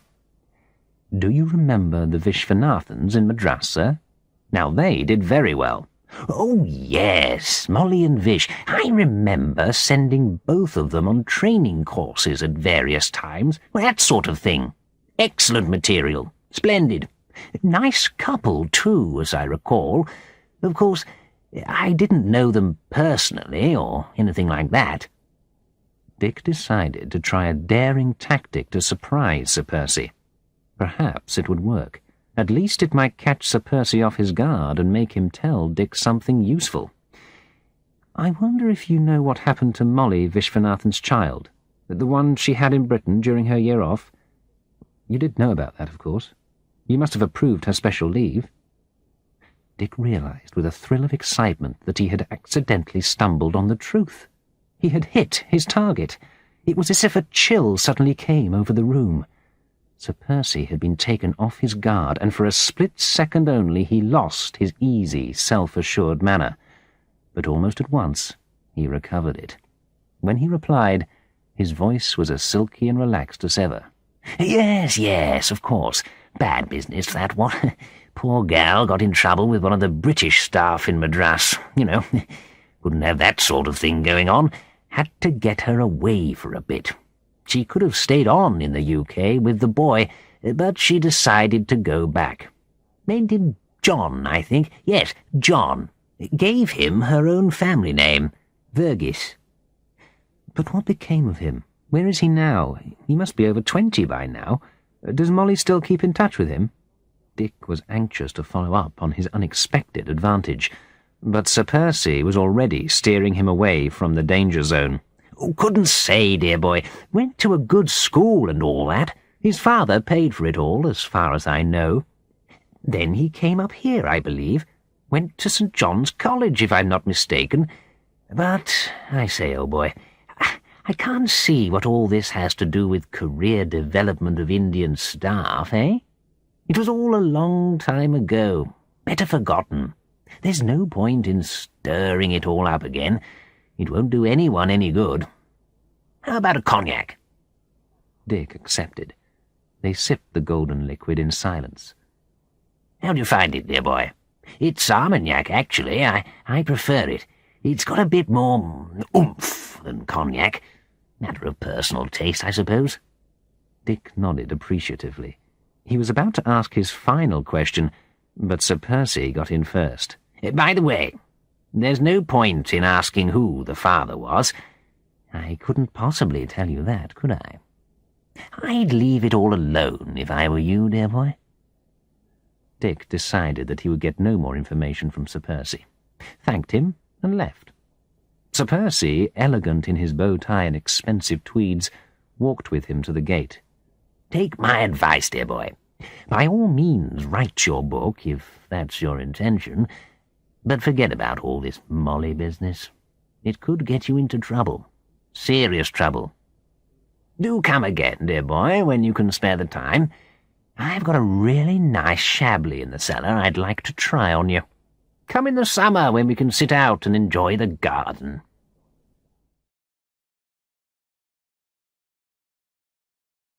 Chapter 9.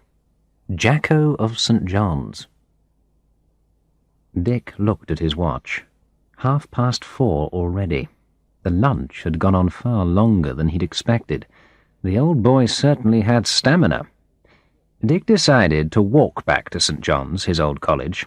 He would go along the backs. The frosty February air by the river would help to clear his head. As he turned down Fen Causeway, he thought again about Sir Percy's reaction to his question about Molly's child. He'd obviously decided there was no point in denying it. That would not have fooled Dick. Instead, he had told Dick just enough, but no more. He had also managed to issue a warning. Dick wondered how much more he knew, and had not told. He crossed Silver Street and made his way along the backs. King's College Chapel was romantically veiled in the early evening mist, with frost on the lawns sloping down to the river. A perfect tourist picture postcard. He entered St. John's College by the rear gate, crossed the Pepys Bridge and made his way to the guest rooms in Chapel Court.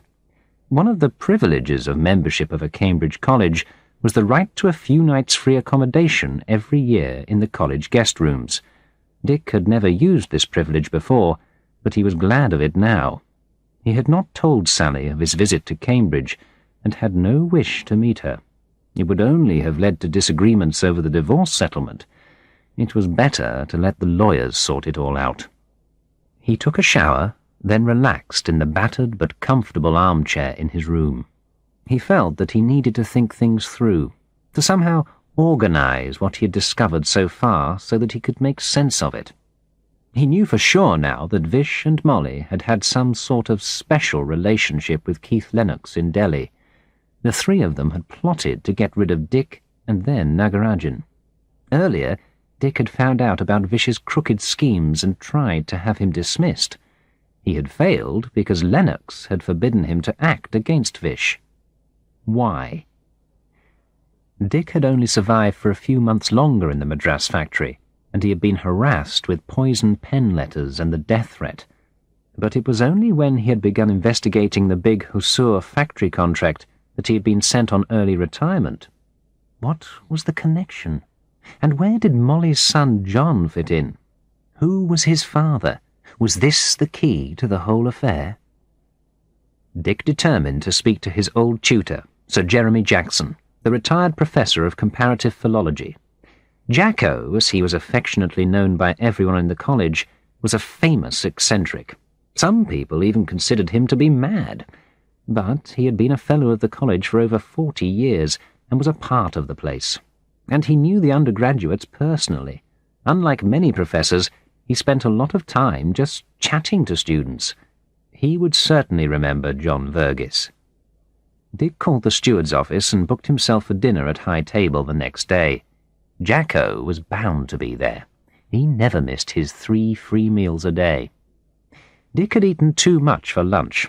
He did not feel like going out into the cold night and sitting alone in some anonymous restaurant.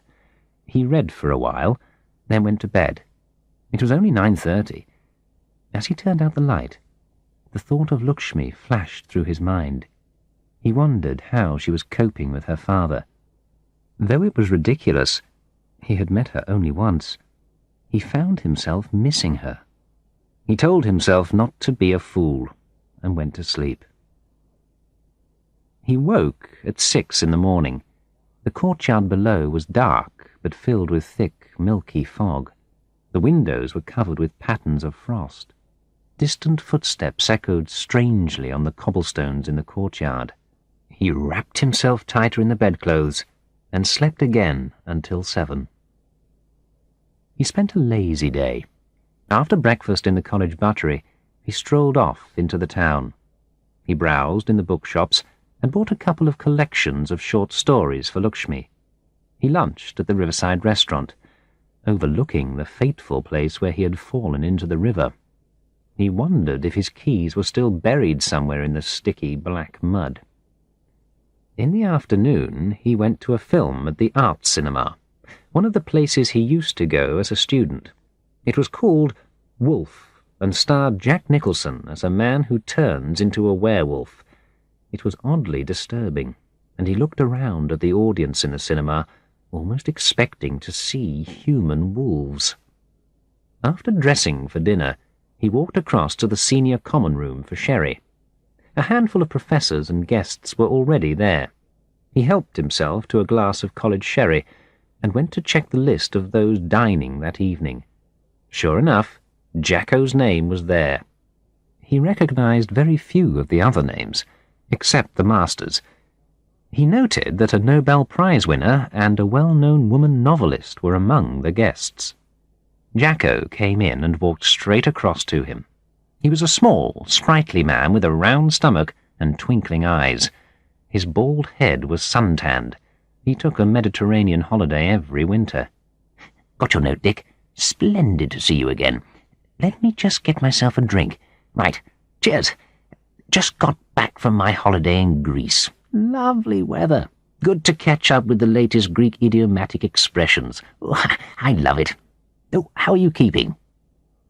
At a signal from the master, everyone followed him in single file into the great hall and took their seats at the high table on a raised platform at one end. Below them, the undergraduate students sat at the long tables under the portraits of famous former students hanging on the wood-panelled walls. Everyone rose for grace to be said, in Latin, of course. Dick sat next to Jacko, who, between mouthfuls of food, made rude comments in a loud voice about the other dinner guests. Jacko continued to do this for the entire meal. They then stood again for grace, again in Latin, and filed out. "Come back to my rooms, Dick. I can't stand any more of this ridiculous talk. I can't hear myself think. We'll have some coffee sent over, and you can try my slivovitza. I got a bottle off one of my ex-students before the Bosnian thing started. Terrible business." Jacko's rooms were on the first floor facing the chapel. Although he must have been over 80 years old, he was clearly still active. A grammar of Albanian lay on the desk, next to a work on the phonology of Old Basque. Journals on linguistics were scattered around the room, and a large Mandarin English dictionary with well-thumbed pages lay open on the dining table. A college butler brought them a tray of coffee. Jacko uncorked a bottle of clear spirits, pungent with the aroma of plums. "Here you are. This will put hair on your chest." And he poured Dick a glass of the fiery liquid. "Now, what can I do for you, Dick? What's your problem?" Dick explained that he had some friends in India who were anxious to contact a student who had been at St. John's until recently. It was not quite the truth, but it was not a complete lie either. Jacko remembered the name immediately. "John Vergis. Of course I know who you mean. A very nice chap. Anglo-Indian. Very intelligent. He got a first-class degree in economics last year. I have to admit that he was a bit of a disappointment to me, though. I'd been hoping to use him as an informant on Malayalam. Very interesting language, Malayalam. Spoken in Kerala, you know. Fascinating place. I went there many years ago when I was learning the language myself. Tamil, Telugu, Kannada, and Malayalam. Wonderful languages, you know, all as ancient as they come, pushed down to the tip of the subcontinent by those terrible Aryans. I'd been hoping he could help me with translations I've been doing of some ancient texts. Not a bit of it. The fellow didn't speak a word of his mother's language. In fact, the poor chap had never set foot in India. Completely English. Terrible thing. Mind you, it happens all the time now. I get Arab students who can't read classical Arabic, Chinese students who can't write proper characters, only these miserable simplified things old Mao brought in, and Indian students who don't know a thing about Sanskrit. I don't know what the world's coming to." "Do you happen to know what happened to him after he went down from the university?" "He went into a bank in London, I think. We can easily check up on it tomorrow morning. Old Briggs was his tutor. Not a bad fellow, Briggs. He has a weakness for his colleagues' wives, but nobody's perfect.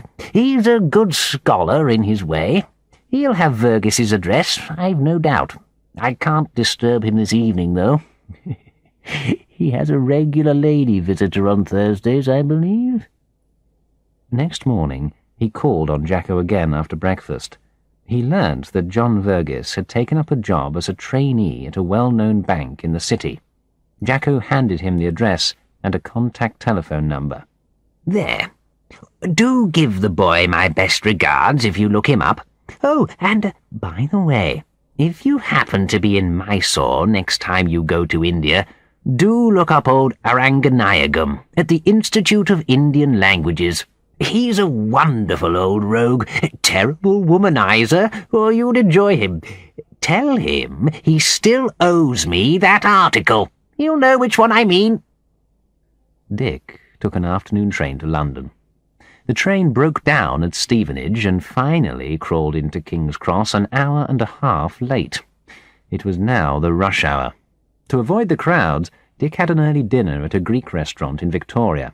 He got back to Hove at 10 in the evening. There was a pile of junk mail in his mailbox, and one letter from his solicitor setting out details of the proposed divorce settlement. He put it to one side and went straight to bed.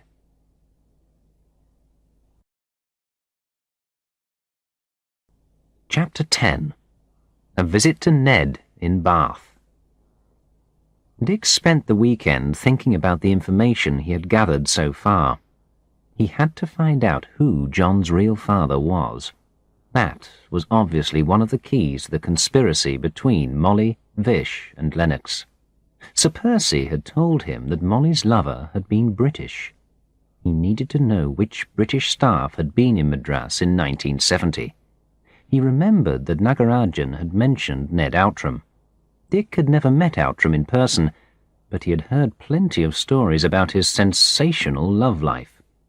He needed to check with Nagarajan, but he also needed to find out if there had been any other British staff in the factory at the time. One of them, he felt sure, had fathered Molly's child.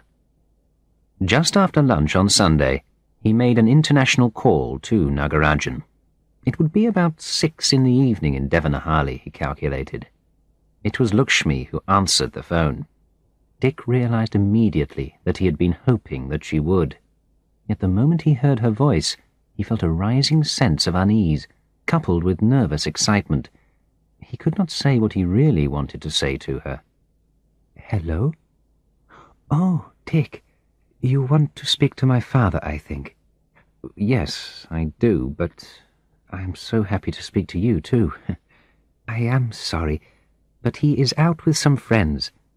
Can I take a message for him? He will be back late tonight. Will you call again?" "Lakshmi, I will call again. Did you hear what I said?" "I said I am so happy to speak to you, and I meant it." "Dick, I am happy to hear your voice also. Very happy." "Lakshmi, I got you a couple of books in England. I'll send them on tomorrow." "That's so lovely, Dick. I only wish I—" The line was suddenly cut. There was just a long whistling sound. Dick sat thinking for a long time. Just to hear Lakshmi's voice again had turned his emotions upside down. An hour later he called Ramu at home in Madras. Ramu confirmed that Ned Outram had been in Madras at the time. More importantly, Ned and Keith Lennox had been the only British staff in the factory. That was what Dick needed to know. Molly's lover had been one of them. He sat for a long time, wondering whether he should call Nagarajan's number again.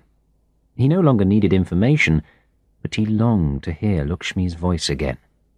Finally, he decided it was better not to call.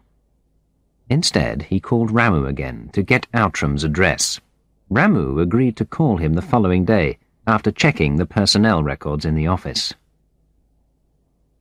At lunchtime the following day, Ramu rang through with the information. Ned was living in Bath. Ramu gave the address and telephone number. He also warned Dick to be careful. Vish had been asking questions in the factory about Dick's last visit. "He is furious. You have touched a raw nerve, no doubt about it," said Ramu with delight. "Molly also has been asking all sorts of questions about your doings. I shall keep ears and eyes open as usual." Dick called the Bath number several times before he managed to reach Ned. He sounded a bit vague, not quite connected to the real world. Eventually, he agreed to see Dick the following day. He gave him directions on how to find the house. "But don't expect too much, my old friend," he mumbled. "I live in elegant poverty. You'll see. I do look forward to seeing you. I'm sure we'll find lots to talk about." Dick checked into a small hotel on the Western Road in Bath. He had chosen it from the town street plan because it was within walking distance of Ned's house. Here he was above the town, with Audley Park sloping down towards the back of Royal Terrace. The houses were built from the golden yellow Bath stone, most of them 18th or 19th century, big houses standing in spacious gardens. He found Ned's house in a narrow lane off the main road. It was a large, square, Victorian house standing in an untidy, overgrown garden, with a dark cypress tree in front of it. Dick rang the doorbell, which echoed away deep inside the house. No one answered. Dick looked at his watch.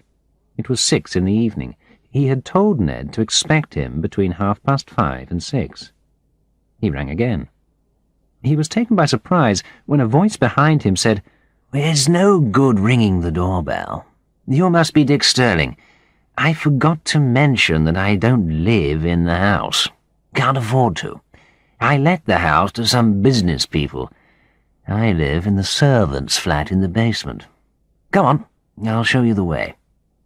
He led the way down a narrow flight of steps to a small door in the stone wall.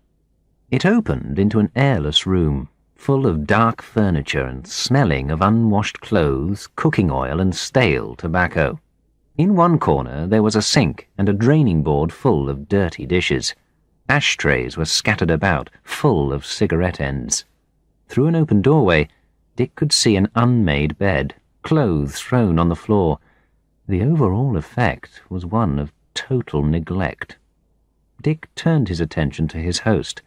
Ned Outram was about his own age. He must have been strikingly handsome once, but now he was balding, and great grey bags hung down below his watery eyes. He wore dirty jeans and a grey denim shirt under a dirty white woolen sweater.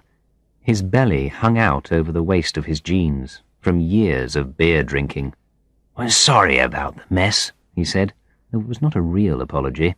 "I've got used to living on my own, and I've forgotten how normal people live. That is, if I ever knew. Shall I make you some coffee or tea? Or can I offer you something a bit more exciting? Vodka? Tequila? You say, and I'll tell you whether I've got it." Dick saw the empty bottles by the sink, which explained the unreality in which Ned seemed to be living. "No thanks, Ned. I don't need anything for the moment. I just wanted to ask you a few questions about the time you were in Madras with the company." "Oh, yes. The company, the wonderful company, the company that will take care of us all for all time, the jolly old company that will do anything to survive. Forget the company. It was the company that ruined my life, so don't talk to me about the company." "Well, I think I know how you feel. After all, something similar happened to me. Do you feel like telling me about it? I mean, about what they did to you?" "Well, they kicked me out, if that's what you mean. It was in 1980. I'd been there for 10 years by then. They invented something and got rid of me." "But, who were they?" Dick asked. "Well, the bloody Vishwanathans. God knows how they did it, but they did. It was as if the top management were blind. They only listened to what the Vishwanathans told them." "But I thought you got along pretty well, with Molly especially." "What do you mean by that exactly?" asked Ned, his face suddenly red with anger. "Well, the way I heard it, you and Molly had quite a thing going back in 1970. And there were a lot of rumours about Molly going on special leave to the UK for a year. You must be joking, said Ned. Molly was an absolute bitch. Do you understand what I mean by that? She would have done anything with anyone to get ahead. She was totally available, at a price. It wasn't a price I wanted to pay. Yes, we did go out once or twice. Yes, she did stay back at my place once, but only once. I don't make a habit of sleeping with snakes. So, who was the father of Molly's child, then? Dick asked directly. Look, I don't want to accuse anyone, but I know Barbara Lennox wasn't around for a couple of months, and I know that Lennox wasn't as pure as he pretended to be, and I know that Molly did go to his place at least once, and stayed there. You know what the gossip is like in Madras. You can check it with Ramu if you don't believe me, and I'm damn sure that I didn't give her a child. What makes you so sure? Well, believe it or not, I'm not capable of giving anyone a baby. I had myself tested way back when my marriage was breaking up. There's no way that child could have been mine. I'm impotent. I couldn't give a baby to anyone.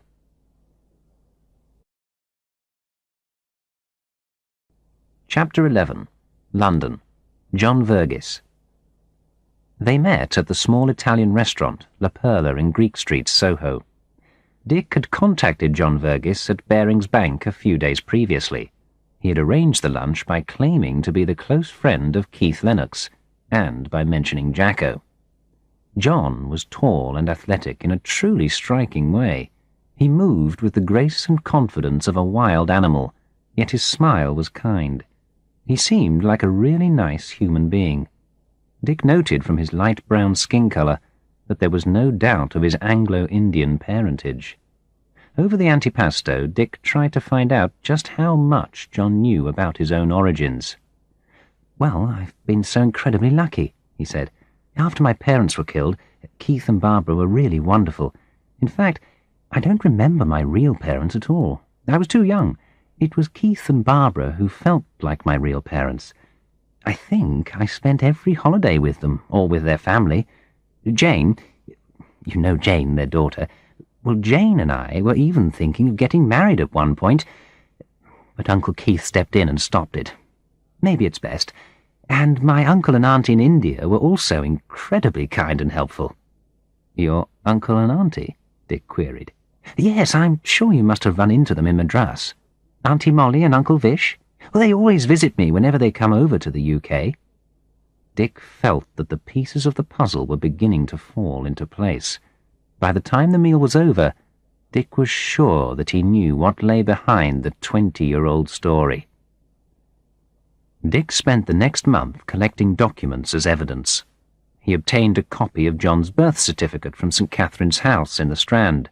He traced the private hospital where John had been born, and got copies of the receipts, paid for by Lennox. He confirmed that John had attended a well-known Catholic public school, and obtained copies of the school bills, also paid by Keith Lennox. He obtained, through Ramu, some interesting records concerning the Hosur factory project. The company had originally been offered the land at a special, cheap price, but this offer had disappeared. Instead, the company had paid 40% more for the land for their new factory. Vish and Molly had collected 20% of the difference from the sellers, and Lennox had known of this and done nothing. Ramu's documents included a copy of the original offer. He also heard from Ned again, sending him a yellowing photograph of Lennox and Molly. They were standing close, looking into each other's eyes. He had his arm around her. It was a picture of young lovers. How Ned had got hold of it he had no idea, but it was just one more small piece of the jigsaw puzzle. Slowly and carefully, Dick built up a file proving extensive corruption by the Vishwanathans under the protection of Keith Lennox. The only possible motives for Lennox's action were either financial gain for himself or to hide the scandal of Molly and the illegitimate child. Dick recalled the public disgrace which Keith would have experienced if his relationship had become known. Things have changed now, but at the time, mixed-race affairs were highly disapproved of by both Europeans and Indians. In either case, he would have been in deep trouble if it had ever been made public. Dick felt a rising sense of anger. Revenge would be sweet. Ramu had hinted in his letter that Nagaraja knew even more. It was not difficult for Dick to make up his mind to return to India. The thought of Lakshmi alone was enough.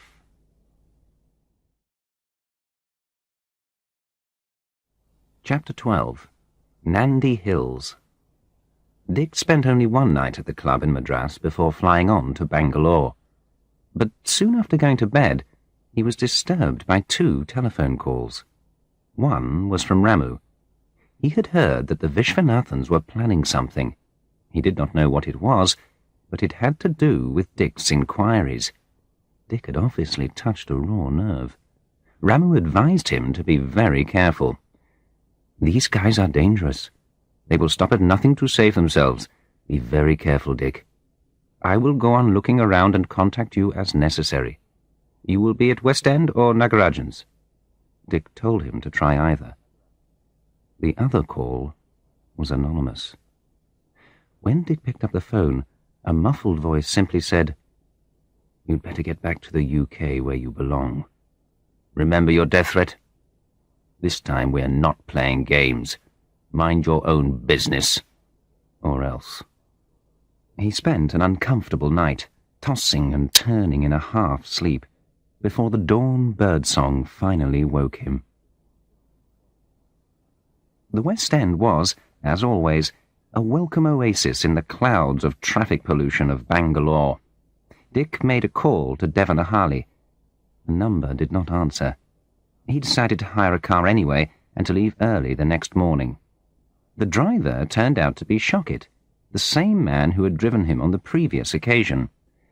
By 7:30 they were again in the thick of the morning traffic, and by 9 they were in Devanahali.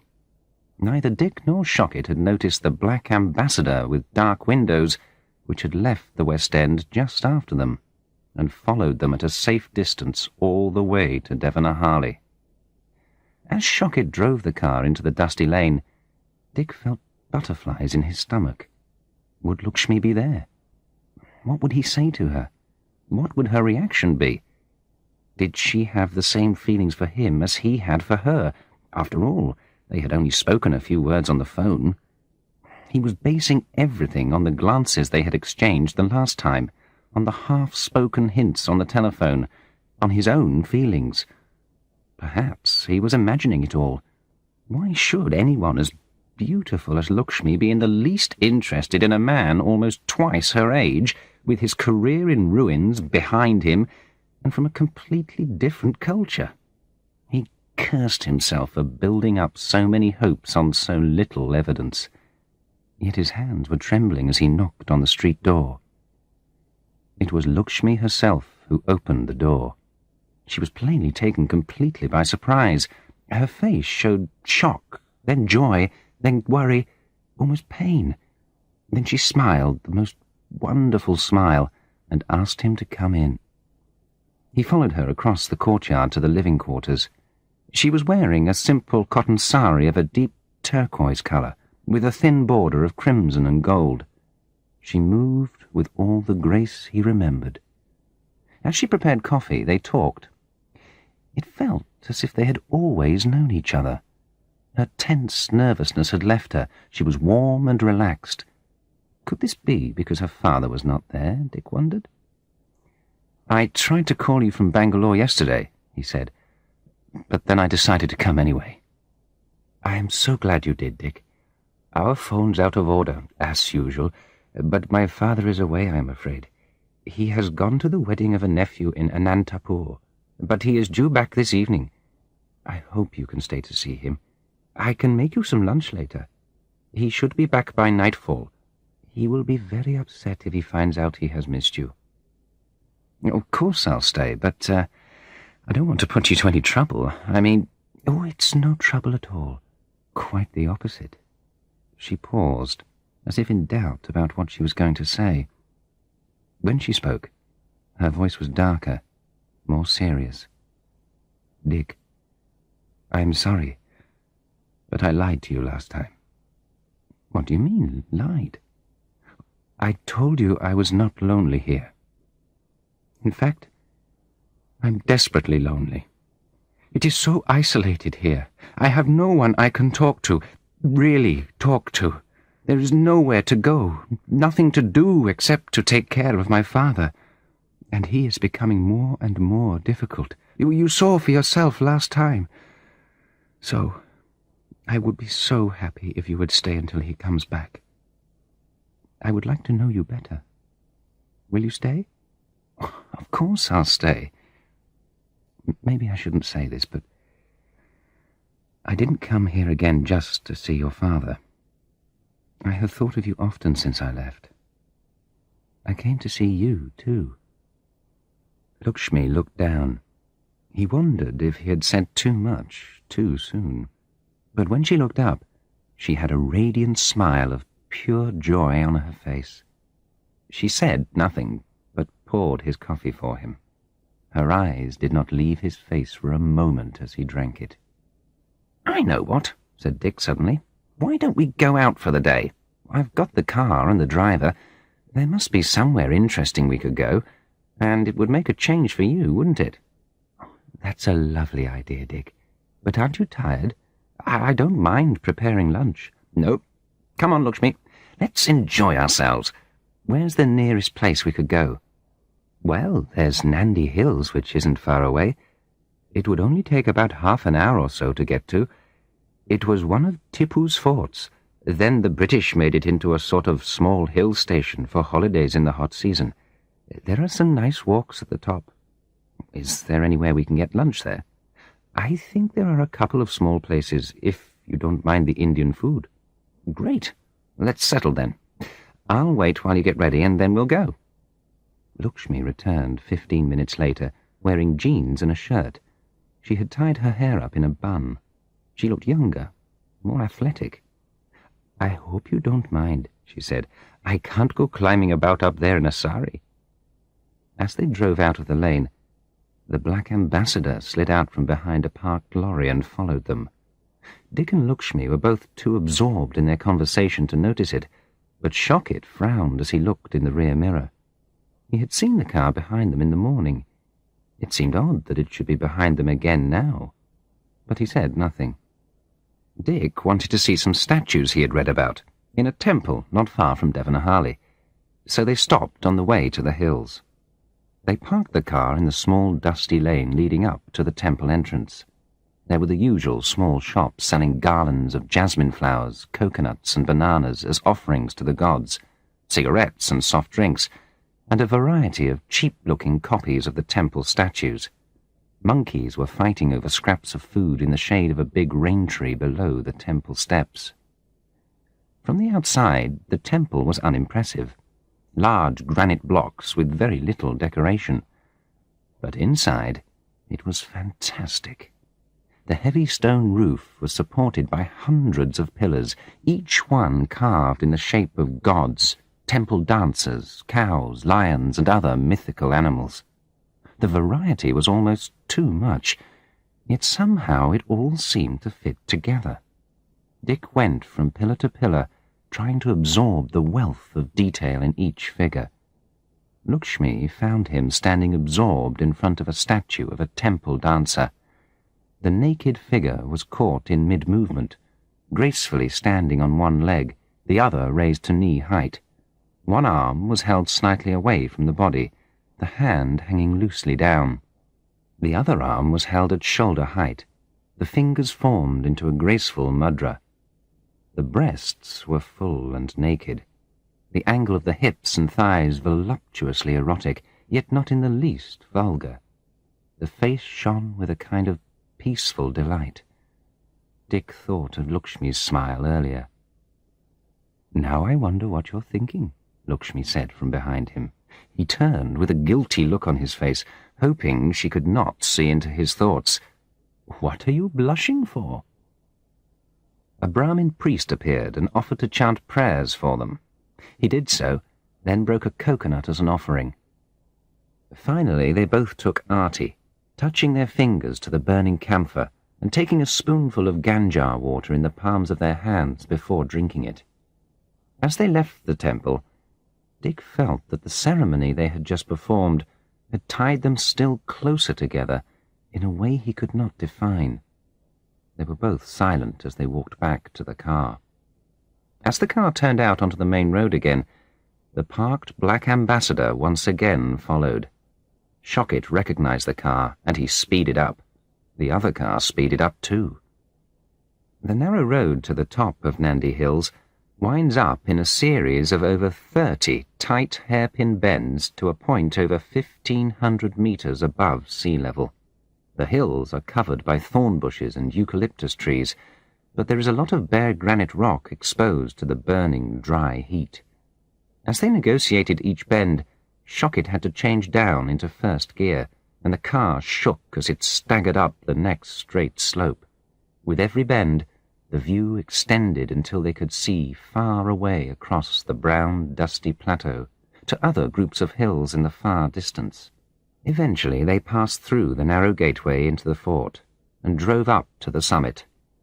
There were a few groups of noisy schoolchildren being looked after by tired-looking teachers, and 2 or 3 families out for the day. Otherwise, there was hardly anyone. There were a few restaurants.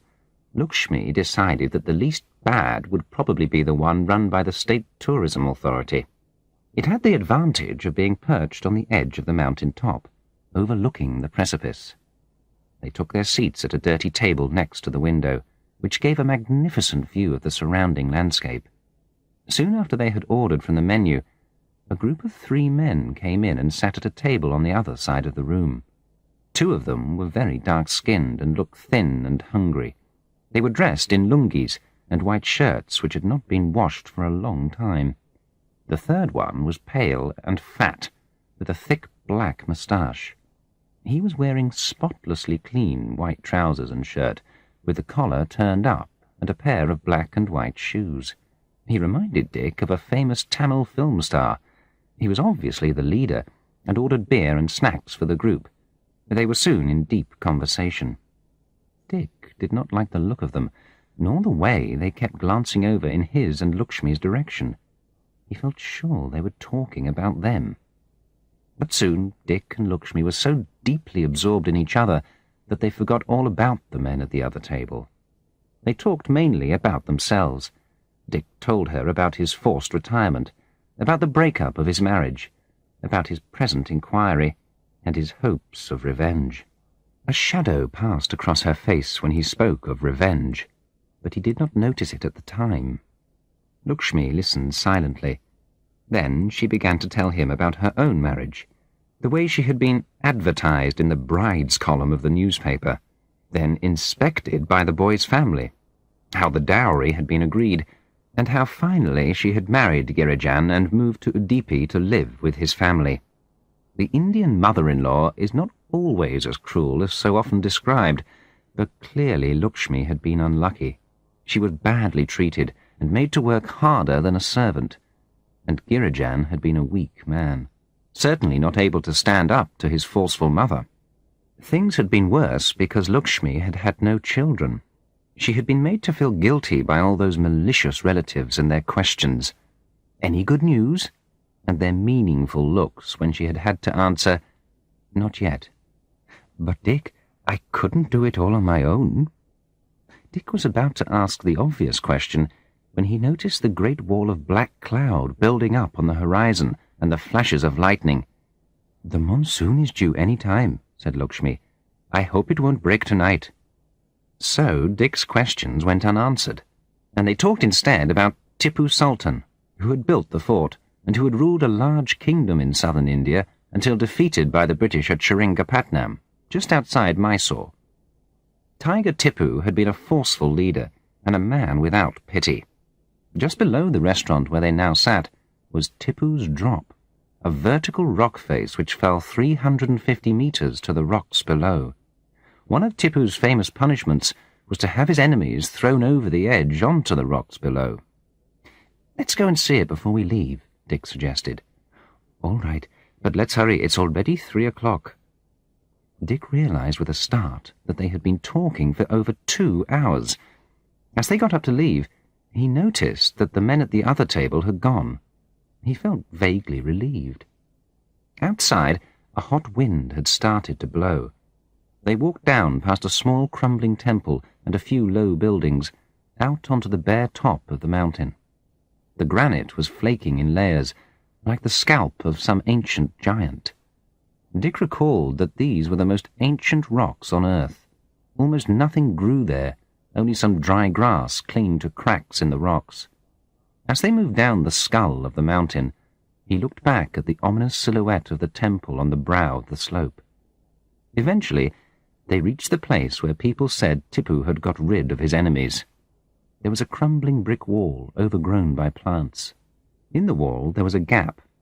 Dick moved forward and looked over the edge. There was a vertical drop to the plain below. He pulled himself back nervously. He had an instinctive fear of heights.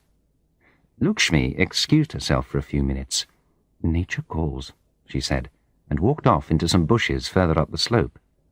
Leaning on the wall, Dick looked out over the plain to where lightning now flashed along the horizon, and the black clouds looked like mountains behind it. He heard a footstep and turned, assuming it was Lakshmi.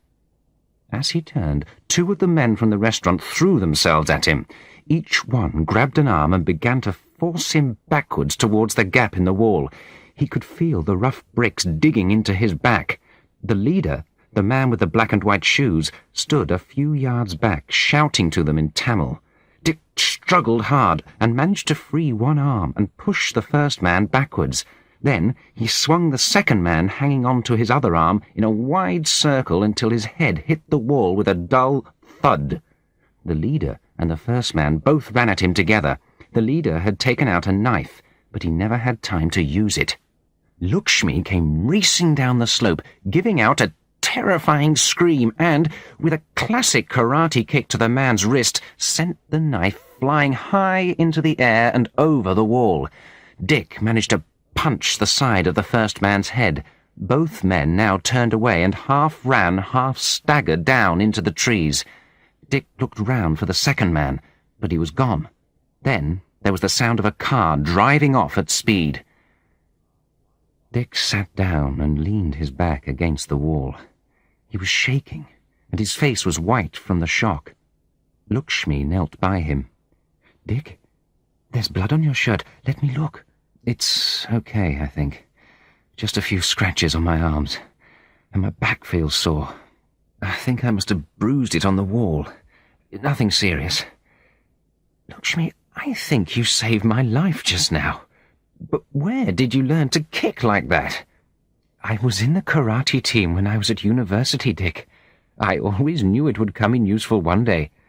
But we must get away from here. They may try to attack us again. Can you walk all right?" Dick got shakily to his feet, and they made their way back to the car park, taking care to stay in the open. Shockett noticed the blood on Dick's shirt, but he said nothing until they were halfway down the hill. "There was one black ambassador following us always today, sir. It is gone. There were 3 goondas who drove off fast as hell itself. I hope all is well, sir." They kept a careful watch all the way back to Devanahalli, but there was no sign of the black ambassador. The goondas had obviously decided they had had enough for one day.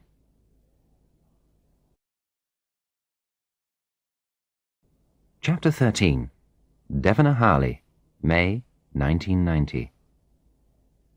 After Dick had taken a hot bath, Lakshmi rubbed a sweet-smelling ointment into the deep scratches on his arm and along his back. She gave him one of her father's white cotton kurta pajama outfits to wear, while she washed his shirt for him. He was beginning to feel less tense. "But why do you think they attacked you, Dick? Does it have anything to do with what you told me at lunchtime? Why would anyone try to kill you? Because I'm sure that's what they were trying to do. And they might have succeeded if it hadn't been for you, Lakshmi. I don't know how to thank you. They must have been trailing us all day, just waiting for the right opportunity. It frightens me to think about it. Anyway, I'm sure you're right. It must be connected to the inquiries I've been making. Someone obviously wants to stop me very badly. Dick, don't you think you should give up this scheme of yours? What good can it do you? It is not good to become obsessed by revenge. I can't stop now. I've got almost all the information I need. Why should they get away with all the terrible things they've been doing for so many years? Do you realize how much suffering they've caused other people? And I don't just mean me. Look at your own father. No, I can't stop now. All I need to do is to decide how I'm going to use the information I've got so as to cause them the most trouble. There was a long pause. Lakshmi looked worried and upset. Eventually she broke the awkward silence. I don't think it is right to take revenge. People are punished for their actions by what they become. God arranges punishment. We should leave it to him. But that's just fatalism, said Dick, and it means that criminals all over the place get away with the most dreadful crimes against other people. Please, think about what I have said, said Lakshmi, if only because I believe you are now in great danger, and I'm afraid of what they might do to you. She left the room in tears, and did not return for over an hour. Dick sat alone with his thoughts. It was 6 by the time she came back. Dick had decided what he had to do. He rose to leave. I must go back to Bangalore, Lakshmi.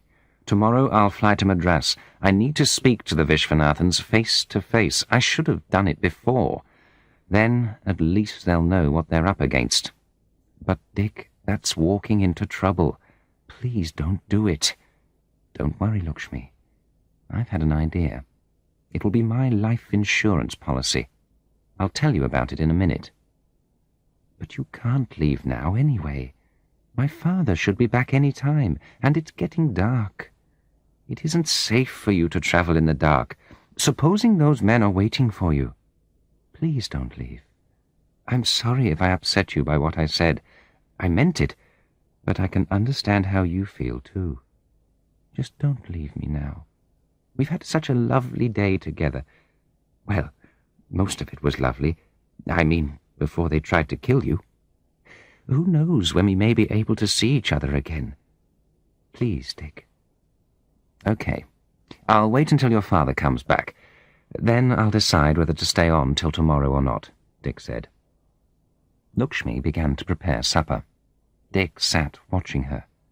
But somehow the easy familiarity they had felt earlier in the day had evaporated.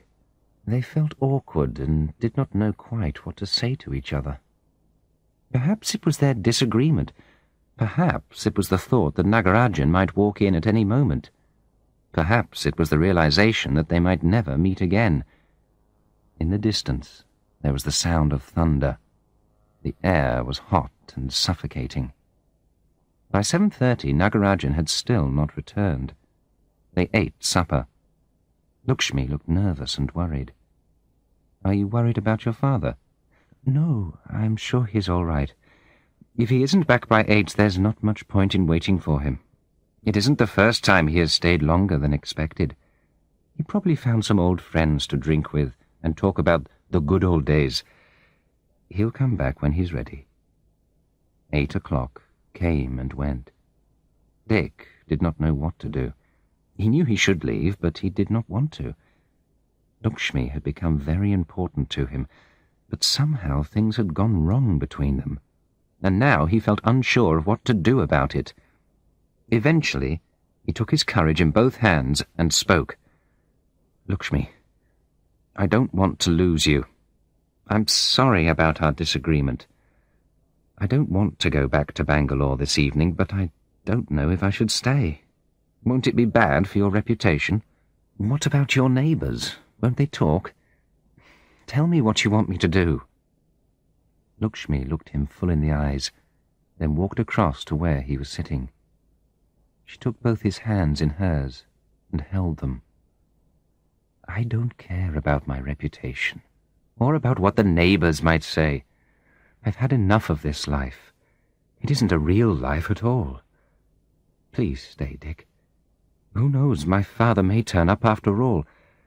Tell your driver to find a place to stay till the morning. Then come back and we'll talk." They went on talking till midnight. The electricity had gone off soon after 9, probably because of the storm which they could still hear in the distance. So they sat talking by candlelight. The sense of easy familiarity had returned between them. Dick gave Lakshmi the sealed packet he had brought with him.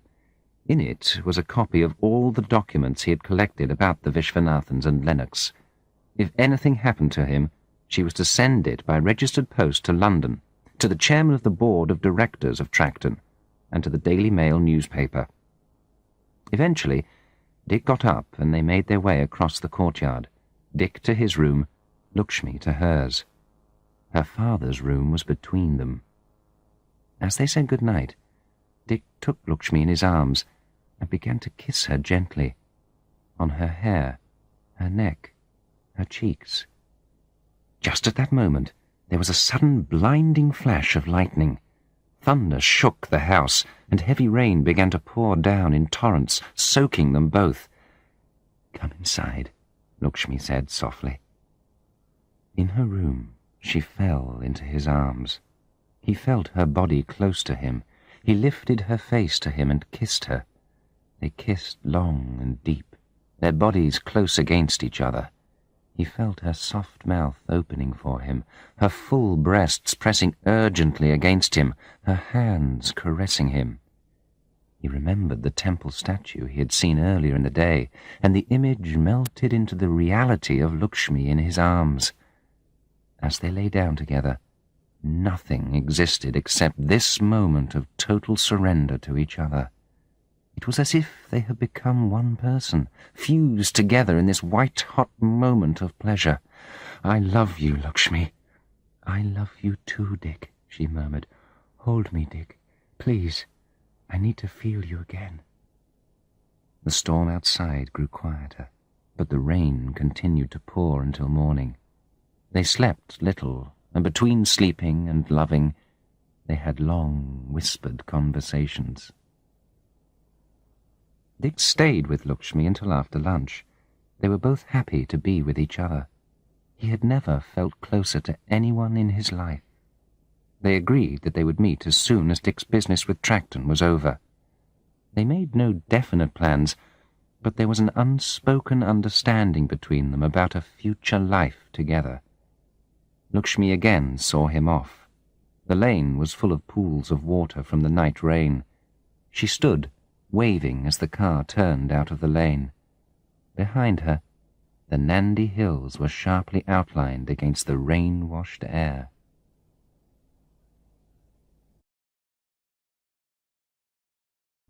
Chapter 14. Kidnap. The car bumped over the rough holes on the Mahabalipuram road out of Madras. Dick sat in the back, uncomfortably squeezed between two men in dirty white shirts and lungis. Their leader sat in the front seat with the driver and the other man who had introduced himself as Satish. "But this isn't the way to Kalakshetra colony," Dick protested, as they passed the Marundheshwara temple in Tiruvanmiyur. "We've passed it already."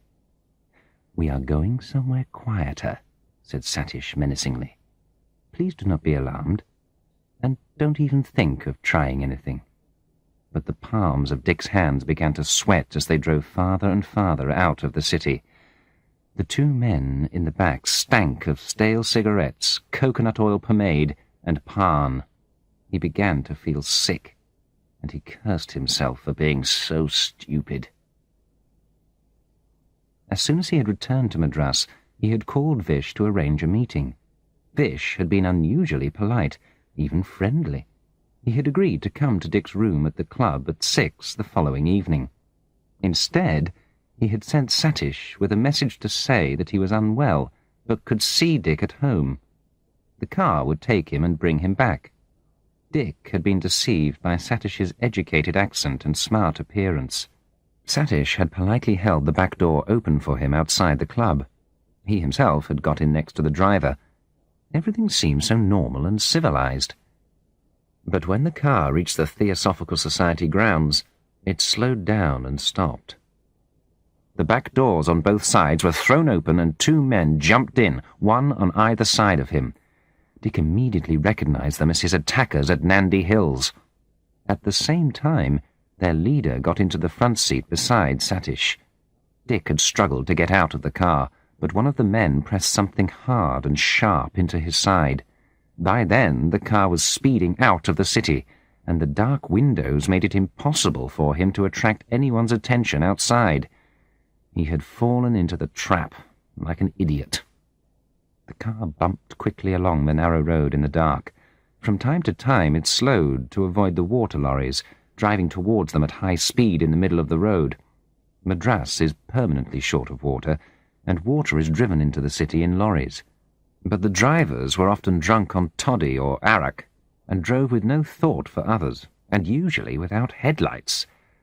Shortly after passing Colomandel, the artists' village, the car turned off left towards the sea along a rough track. It stopped outside a large house overlooking the beach. Dick looked around. There were no other houses in sight. The house was newly built, and furnished with all the luxury Dick remembered from the Vishwanathan's apartment in Kalakshetra all those years ago. They had obviously got even richer. He was shown into a large room with a terrace overlooking the sea. He was left there with the leader guarding the door. It was half an hour before Vish and Molly came into the room. By then, he was feeling distinctly nervous. Vish had put on weight. He waddled heavily into the room. His eyes, mouth, and nose were now surrounded by fat. It was as if a small, clever rat sat trapped in the middle of a labyrinth of fleshy folds. His eyes were as sharp and snake-like as ever, though, and his mouth wore the unpleasant smile Dick remembered so well, revealing his 2 large front teeth. Molly, too, had put on weight, but she dressed to conceal it. The rich Mysore silk sari was carefully folded around her, but even that could not hide the fat back flaps of flesh bulging out between her choli and her waist. She wore more makeup than Dick remembered, but her eyes, too, shone dangerously, just as they had when he saw her last. If Vish was the rat, she was the snake. So, we meet again. Only this time you're not any more the boss. In fact, you were never the boss, as you know now. It seems you have been interfering in things which don't concern you. Don't concern me, said Dick. I seem to remember I lost my job because of them, and so did some of my friends. That's just your imagination. Who will believe you? You're just trying to find someone to blame. You are so pathetic, Molly added in her high-pitched nasal voice. I suppose you know that none of the staff ever respected you. I can't say I blame them. She flashed a look of pure hatred at him. Dick kept silent, refusing to respond. He wanted to know where all this was leading before he said anything. Vish spoke again. Anyway, even if you tell what you say you know, what difference will it make to us? Who cares about these things? We'll just deny it all anyway. And you can't touch us here. You're just an interfering foreigner. And I've got plenty of friends who can take care of you. Dick decided that the time had come to speak. Oh, I think quite a lot of people would be interested, don't you? There's John Verghese for a start. I'm sure he'd be pleased to find out who his real parents are. He'd be delighted to know that his mother abandoned him as a baby. You bastard! Molly screamed. Do you think I'd let you get away with that? Dick suddenly realized that he had won. They did not know he had found out about Molly's child. They only knew about his inquiries into the Hosur factory affair. He had got them in a corner. And I'm sure that Barbara Lennox would be delighted to find out that her husband has been deceiving her for over 20 years, Dick went on, ignoring Molly's explosion of anger. And don't you think that the board of directors at Tracton would be interested to find out that you two have stolen enormous sums of company money, and that Lennox knew all about it and did nothing? And I doubt whether even your friends would be able to stop a nice, juicy story about it in India Today or the Hindu. And I think Tracton has enough high-level contacts to make sure they'd win a case against you in the courts. After all, I calculate you made over 2 crores out of the Hosur land deal alone. I wonder how much of that went to your friend Lennox. So I reckon there would be quite a lot of people who would be interested. And you've made plenty of enemies over the years. Once you were down, there would be plenty of people ready to kick you. Think about it."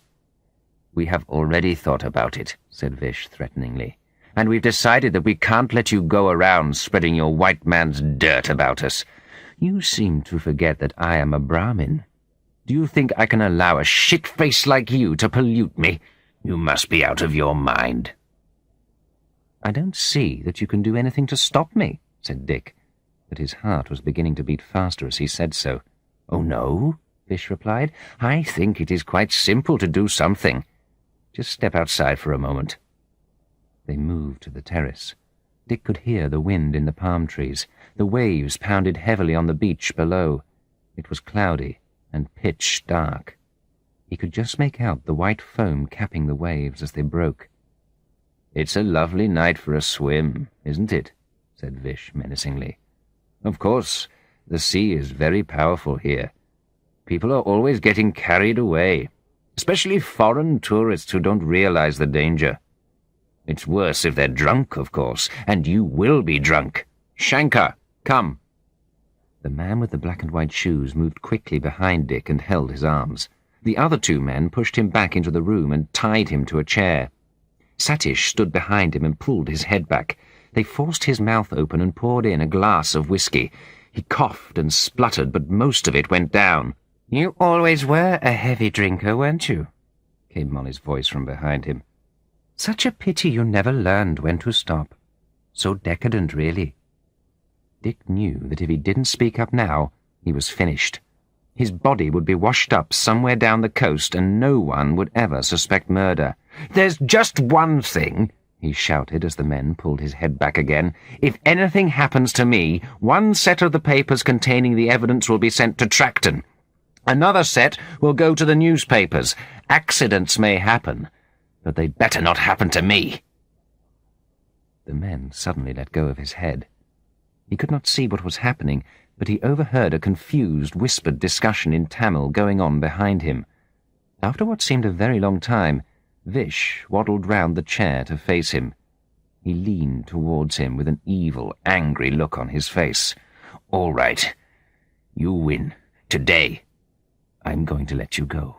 But just remember, if you tell what you know, I will get you, because by then I will have nothing more to lose. So, my dear boss, get to hell out of here, and don't forget what I've told you." They took Dick out of the car and pushed him into it. Then they drove off, but not in the direction of Madras. A few kilometres down the road, the car slowed and Dick was pushed out onto the roadside. The car reversed and drove quickly back the way it had come. Dick slept late the following morning. He had been picked up by a late-night hotel tourist bus, which had dropped him off in town at 11 in the night. He had taken an auto back to the club, feeling shaken but oddly confident. He tried to call Lakshmi, but without success. Then he fell into a deep and dreamless sleep. The following day, he called Ramu and arranged to have lunch with him. Luckily, British Airways had a seat on the next day's flight to London. He booked it. The rest of the morning he spent in his room, trying to reach Lakshmi. He did not succeed. He hurriedly scribbled her a note, telling her what had happened and reassuring her that he was okay. In the club dining room, surrounded by white-uniformed waiters, his recent adventure seemed incredible. He told Ramu all about it, and about what he proposed to do next in London. Ramu was, as always, supportive. Dick asked him to continue to try to contact Lakshmi. It was as he was leaving that Ramu mentioned that he himself was considering early retirement. "Not like you, of course. Mine will be voluntary," he said with a smile. "Only I feel I want to do something on my own. Maybe start my own company, something like that. Now that the government economic policy is more liberal, encouraging foreign investment and all that. Why don't you join me? You've got lots of experience, plenty of contacts, and you know the Indian scene. We would make highly suitable partners. Think about it.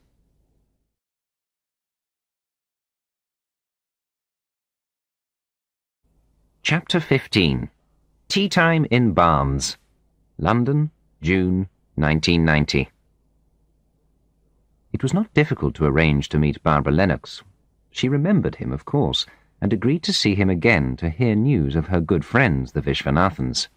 Keith was away on a business trip to Thailand. She invited Dick to tea in Barnes on Saturday afternoon. London was enjoying fine summer weather, so Dick decided to take the Underground to Hammersmith, then walk across the bridge to Barnes. He passed pubs smelling of warm beer, full of afternoon customers. There was a feeling of relaxation in the air, with young couples strolling hand in hand, men with their shirts off mowing their lawns, red-legged women slumped in deck chairs in their front gardens, children playing half-naked in the park. It was Britain at its most casual, happy to forget in this temporary sunshine the miseries of unemployment and recession. The Lennoxes had a large Victorian house overlooking the pond in Barnes. Barnes was the territory of the successful, business executives, bankers, computer whiz-kids, retired diplomats, all those who had made it and kept it. Barbara answered the door herself and led Dick into a large, sun-filled room which looked out directly onto the large garden behind the house. It was a comfortable room, with large armchairs and tables covered with family photographs and souvenirs. Dick noticed a picture of John Vergis standing with Keith and Barbara at a school prize-giving. There were also pictures of the Lennox's daughter Jane, an attractive redhead. Barbara had prepared a tray with tea and small homemade cakes. Dick recalled that she had always been proud of her home and her cooking skills. She poured the tea. "So, how is everyone over there?" she asked with a slight Scottish accent. Dick spoke in general terms about the Vishwanathans, about Ramu, about Nagarajan. He was careful not to betray his feelings about any of them. "Oh, yes, Nagarajan. Such a nice man. I believe he took early retirement. Such a pity about his wife. I heard that his daughter had lost her husband too. So sad." Dick had a sharp feeling of loss as she said this. It was strange to hear Lakshmi referred to in the third person, like a stranger. As the conversation went on, Dick gently tried to discover just how much Barbara knew about John Vergis, and about Keith's relationship with him. He decided that, unless she was a superb actress, she knew nothing. She talked about how they'd taken care of him during school holidays. "The poor child had lost both his parents in a car accident," she explained. "It was the least we could do. And somehow we felt we kept in touch with India through him. He became part of the family in a way. There was even a time when he and Jane were in love. At least they said they were. I would have liked them to get married. It sort of felt right in a way, if you know what I mean. But Keith was absolutely against it. I've never seen him so upset. I could never understand why.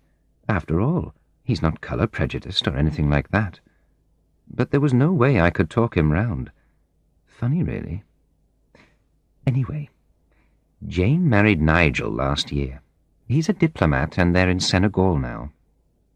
I'm afraid they're not very happy, though. Still, you can't have everything in a marriage, can you?" She sounded suddenly old and tired. It was as if a worrying thought had crossed her mind. Then she smiled and went on to talk about Keith. He was now chief executive. He had even been contacted unofficially to find out whether he would accept a knighthood and become Sir Keith Lennox. She thought it would be lovely if he would. Then he could retire, and we'd maybe see a bit more of each other. Dick left, feeling that Barbara was a nice, homely woman who had no idea of the web of deceit which surrounded her. She would be totally shocked if she ever discovered the truth. He was glad to know that. It would be a weapon he could use in his meeting with Lennox. Barbara kissed him on the cheek as he left. She smelt faintly of old lavender. It reminded him of his childhood. He almost regretted what he was about to do to her. Chapter 16. The Showdown. London, June 1990. It was not so easy to arrange a meeting with Lennox himself. Dick called the company headquarters several times. Each time he was told that Lennox was away. Finally, he called Barbara to find out when he would be back. She gave him a date a week later. Meantime, he had been trying desperately to reach Lakshmi by phone. He even left messages with Ramu to try to contact her. He needed to speak to her urgently. In the end, he wrote her a long, carefully worded letter. In it, he told her that his divorce from Sally had finally come through. He asked her to marry him. When he had written it, Dick walked down towards the sea to post it. A light summer drizzle had started to fall, and the late afternoon holiday-makers were packing up their things and leaving the beach for the shelter of their hotels. Dick felt a sudden uneasy feeling that things were not well with Lakshmi. Finally, he got through to Lennox, who reluctantly agreed to meet him at his club, the United Services, in Piccadilly the following Monday evening. You enter the United Services up a flight of stone steps and through a dark entrance hall. The porter told Dick that Mr. Lennox was in the reading room on the first floor. When Dick entered the dark, high-ceilinged room, he saw Lennox sitting in a large leather armchair by the window, reading the Times. They greeted each other coldly. This was the first time they had met since the interview in Delhi 4 years earlier. Dick had travelled a long, hard road since then. But now, the advantage was with him, or so he thought. Lennox had not changed much. His sandy hair had thinned a little. He still wore a small toothbrush moustache, which he pulled at nervously from time to time. His eyes were still the same watery blue colour. But he had developed the unpleasant habit of clearing his throat each time he spoke, as if to emphasize the importance of what he was saying. This was new. But his way of dressing had not changed much. Still the dark pinstripe suit and the white shirt with red stripes worn with a club tie. He was the very picture of a respectable, self-important, boring business executive. So, what exactly did you wish to see me about? I'm afraid I can't give you more than half an hour. I have an important dinner to attend. It won't take long. I wonder if you've heard from your friends, the Vishwanathans, recently. Lennox gave him a venomous look and plucked at his moustache. You never give up, do you? I advised you 4 years ago to leave it alone. You didn't take my advice, and you lost your job. Isn't that enough? Oh, more than enough. In fact, it was too much. But you haven't answered my question. Have you heard from your dear friends? As a matter of fact, I did have a call from them a day or two ago. They mentioned that they had met you in Madras. And did they also mention that they tried to kill me? I hardly think they would do anything like that. Oh, no? Not even if I had proof of their involvement in a major financial scandal? I don't know what you're referring to. What financial scandal? Okay, let me spell it out for you. In 1970, before Barbara came out to join you in Madras, you had an affair with Molly Vergis, as she then was. She became pregnant with your child. You somehow persuaded her to go to the UK for a year and have the baby. You also seem to have been able to persuade Sir Percy Hancock to agree to the leave. Since then, you have been paying for the education of the child, pretending his parents were dead. You have also been blackmailed by the Vishwanathans, who would have revealed what they knew unless you kept your mouth shut about all their dishonest schemes. You knew your career and your marriage would have been finished if they had told what they knew. You knew how strong the prejudice was against mixed relationships. You would have done anything to keep it quiet. In fact, you did do many things, including getting rid of me, Ned Outram, Nagarajan, and goodness knows how many others. You couldn't risk my finding out any more about the Hosur factory construction deal, because that was a really big one. I don't know whether you took any of the cash yourself, but the Vishwanathans certainly did well out of it. And you knew all about it, but you kept quiet. Anything to protect your precious reputation." Lennox's pale face had now gone almost grey. He pulled incessantly at his moustache. He cleared his throat again. "Now look here. I can't have you accusing me of this kind of thing. I'll take you to court." "Before you do that, I suggest you take a look at this," said Dick quietly, and handed him a large brown envelope. "You don't have to look at it now. Take your time.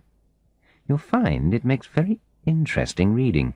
Oh, I wouldn't leave it around for Barbara to find, though. I have the originals of all these documents. I think you'll find that there's enough there to put you in jail for a nice long time. What's more, it would ruin your marriage and respectable reputation." "I am well aware of the contents of your envelope, but I advise you, for your own safety, to destroy the originals and forget about the whole thing. It's past history." "Your friends have already tried to kill me twice. I'm not frightened by your threats. And as you will know from your friends, if anything happens to me, a set of these documents will go straight to the chairman of the board. I've also arranged for a set to go to Barbara, and another set to the Daily Mail. So think twice before you threaten me, you miserable bastard." "So, what do you propose to do now?" Lennox was now sweating heavily. "It's up to you. You've just been offered a knighthood, I believe.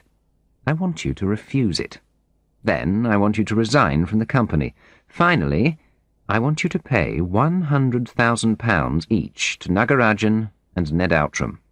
If you refuse, I shall send out the documents. You decide. I'll call you tomorrow morning in your office. Just say yes or no. Good night. Oh, and do enjoy your dinner."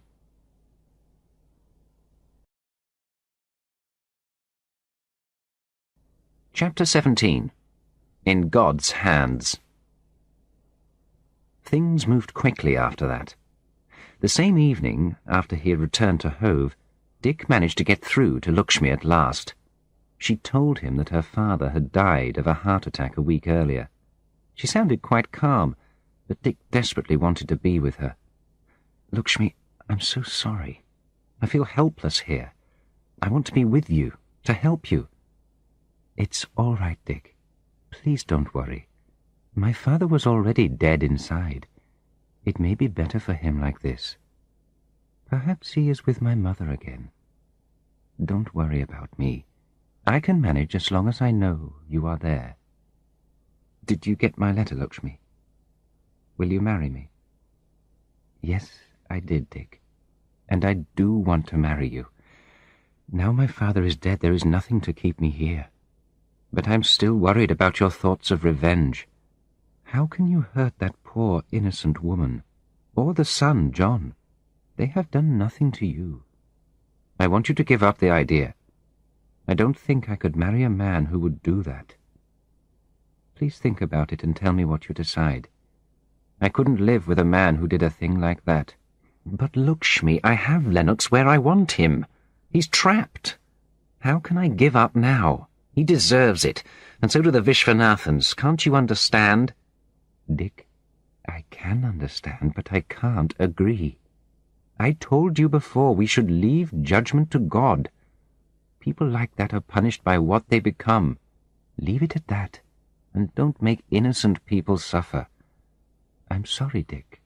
That's my last word.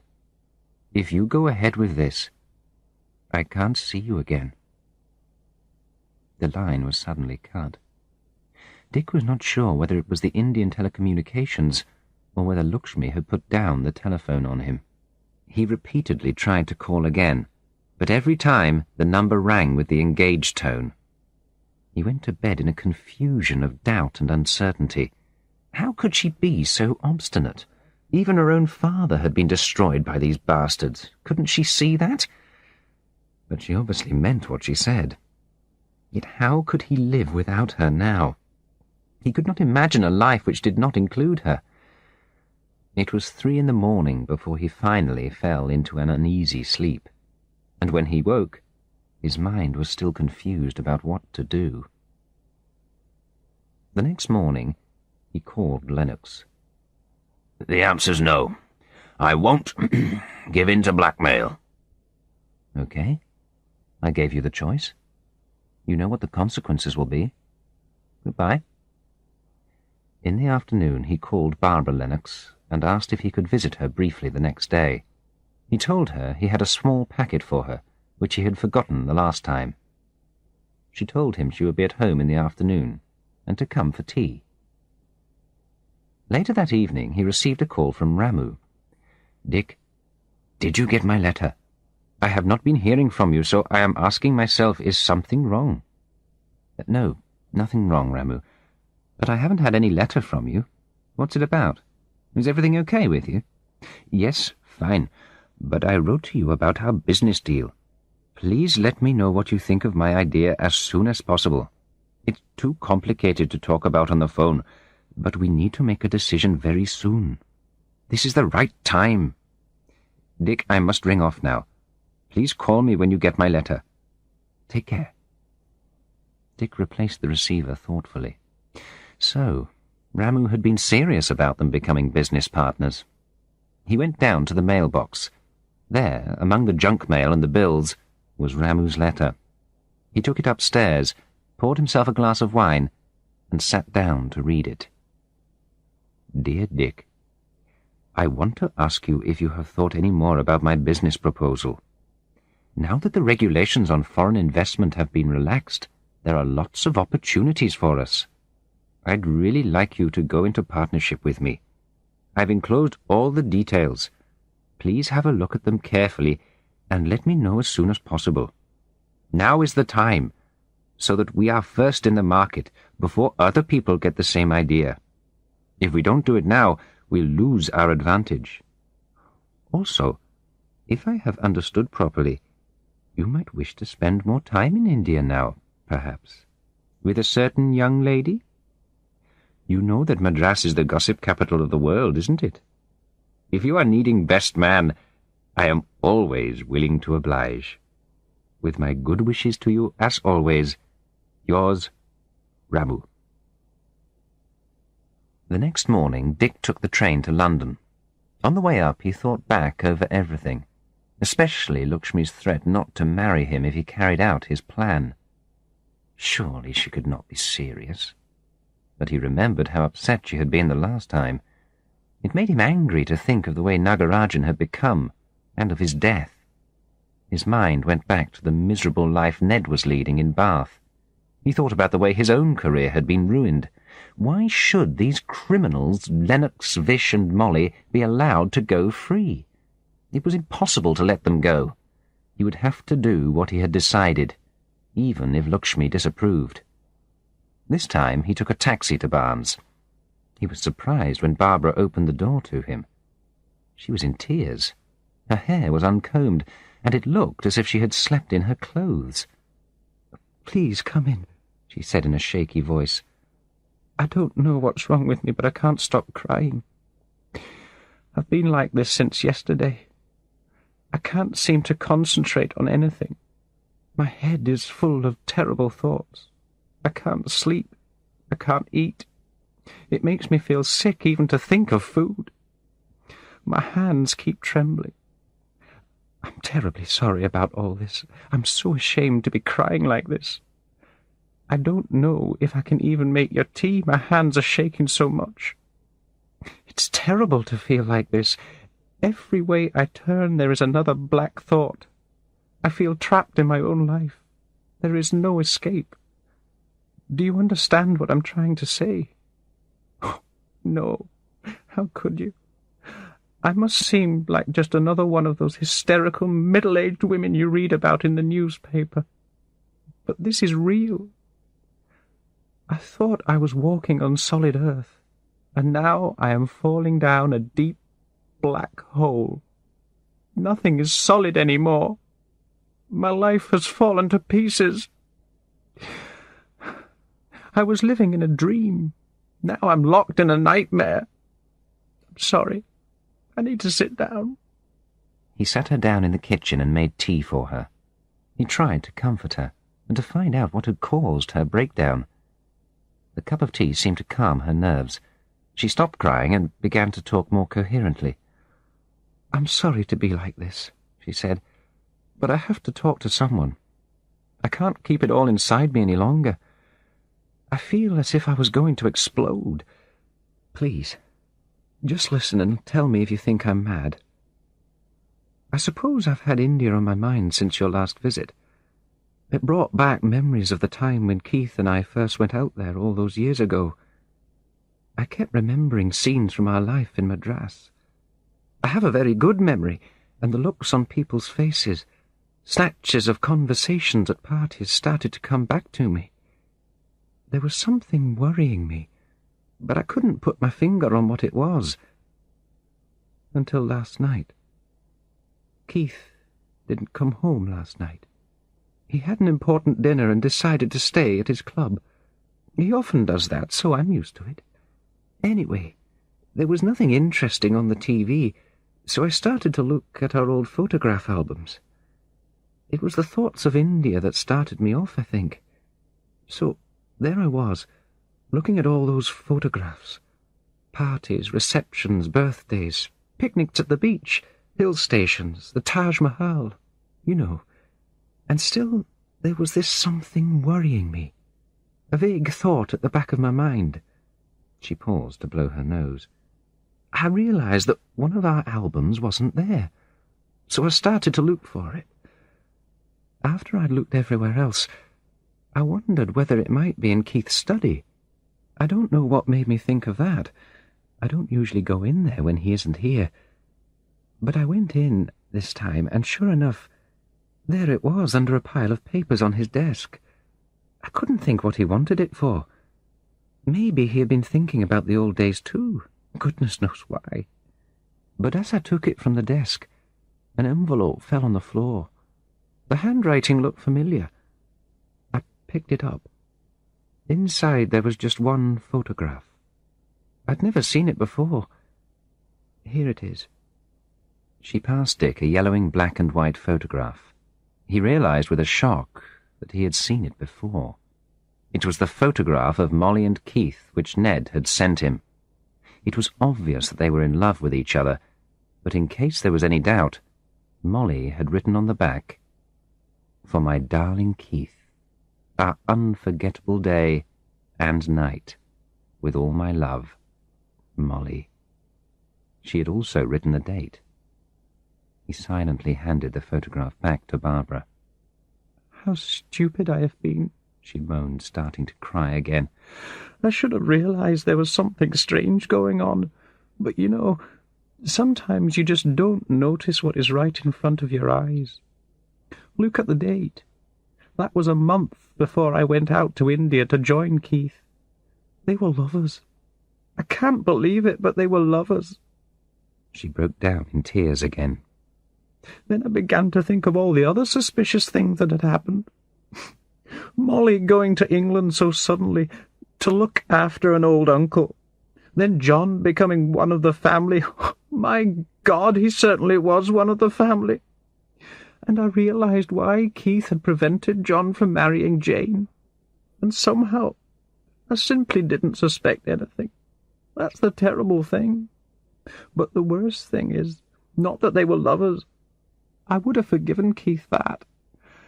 I loved him, you know. In fact, I still love him. That's what is breaking me up.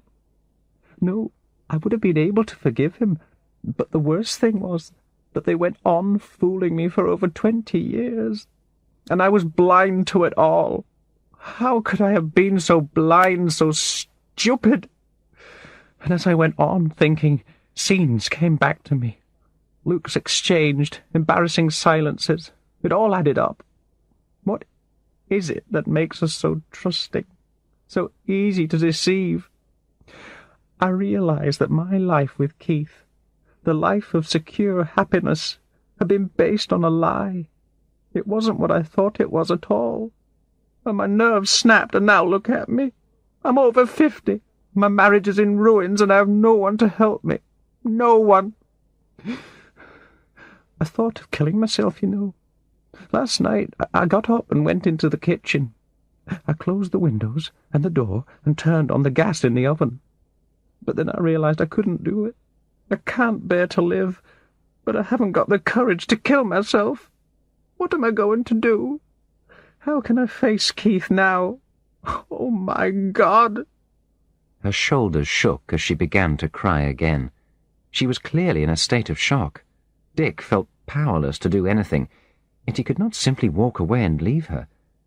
He looked at this pathetic woman and realized that he could not add to her suffering by giving her the packet he had brought. He remembered his own breakdown and the agony he had suffered. She needed help, and quickly. He persuaded her to lie down on the sofa in the lounge and called her local doctor. He explained that she was in shock and needed urgent attention. 2 hours later, the doctor arrived and gave her a sedative to help her sleep. A nurse arrived shortly afterwards to attend to Barbara. Dick explained briefly what had happened and asked the nurse to call Keith Lennox and to ask him to return home at once. When Dick left the house, Barbara was fast asleep. He could do no more.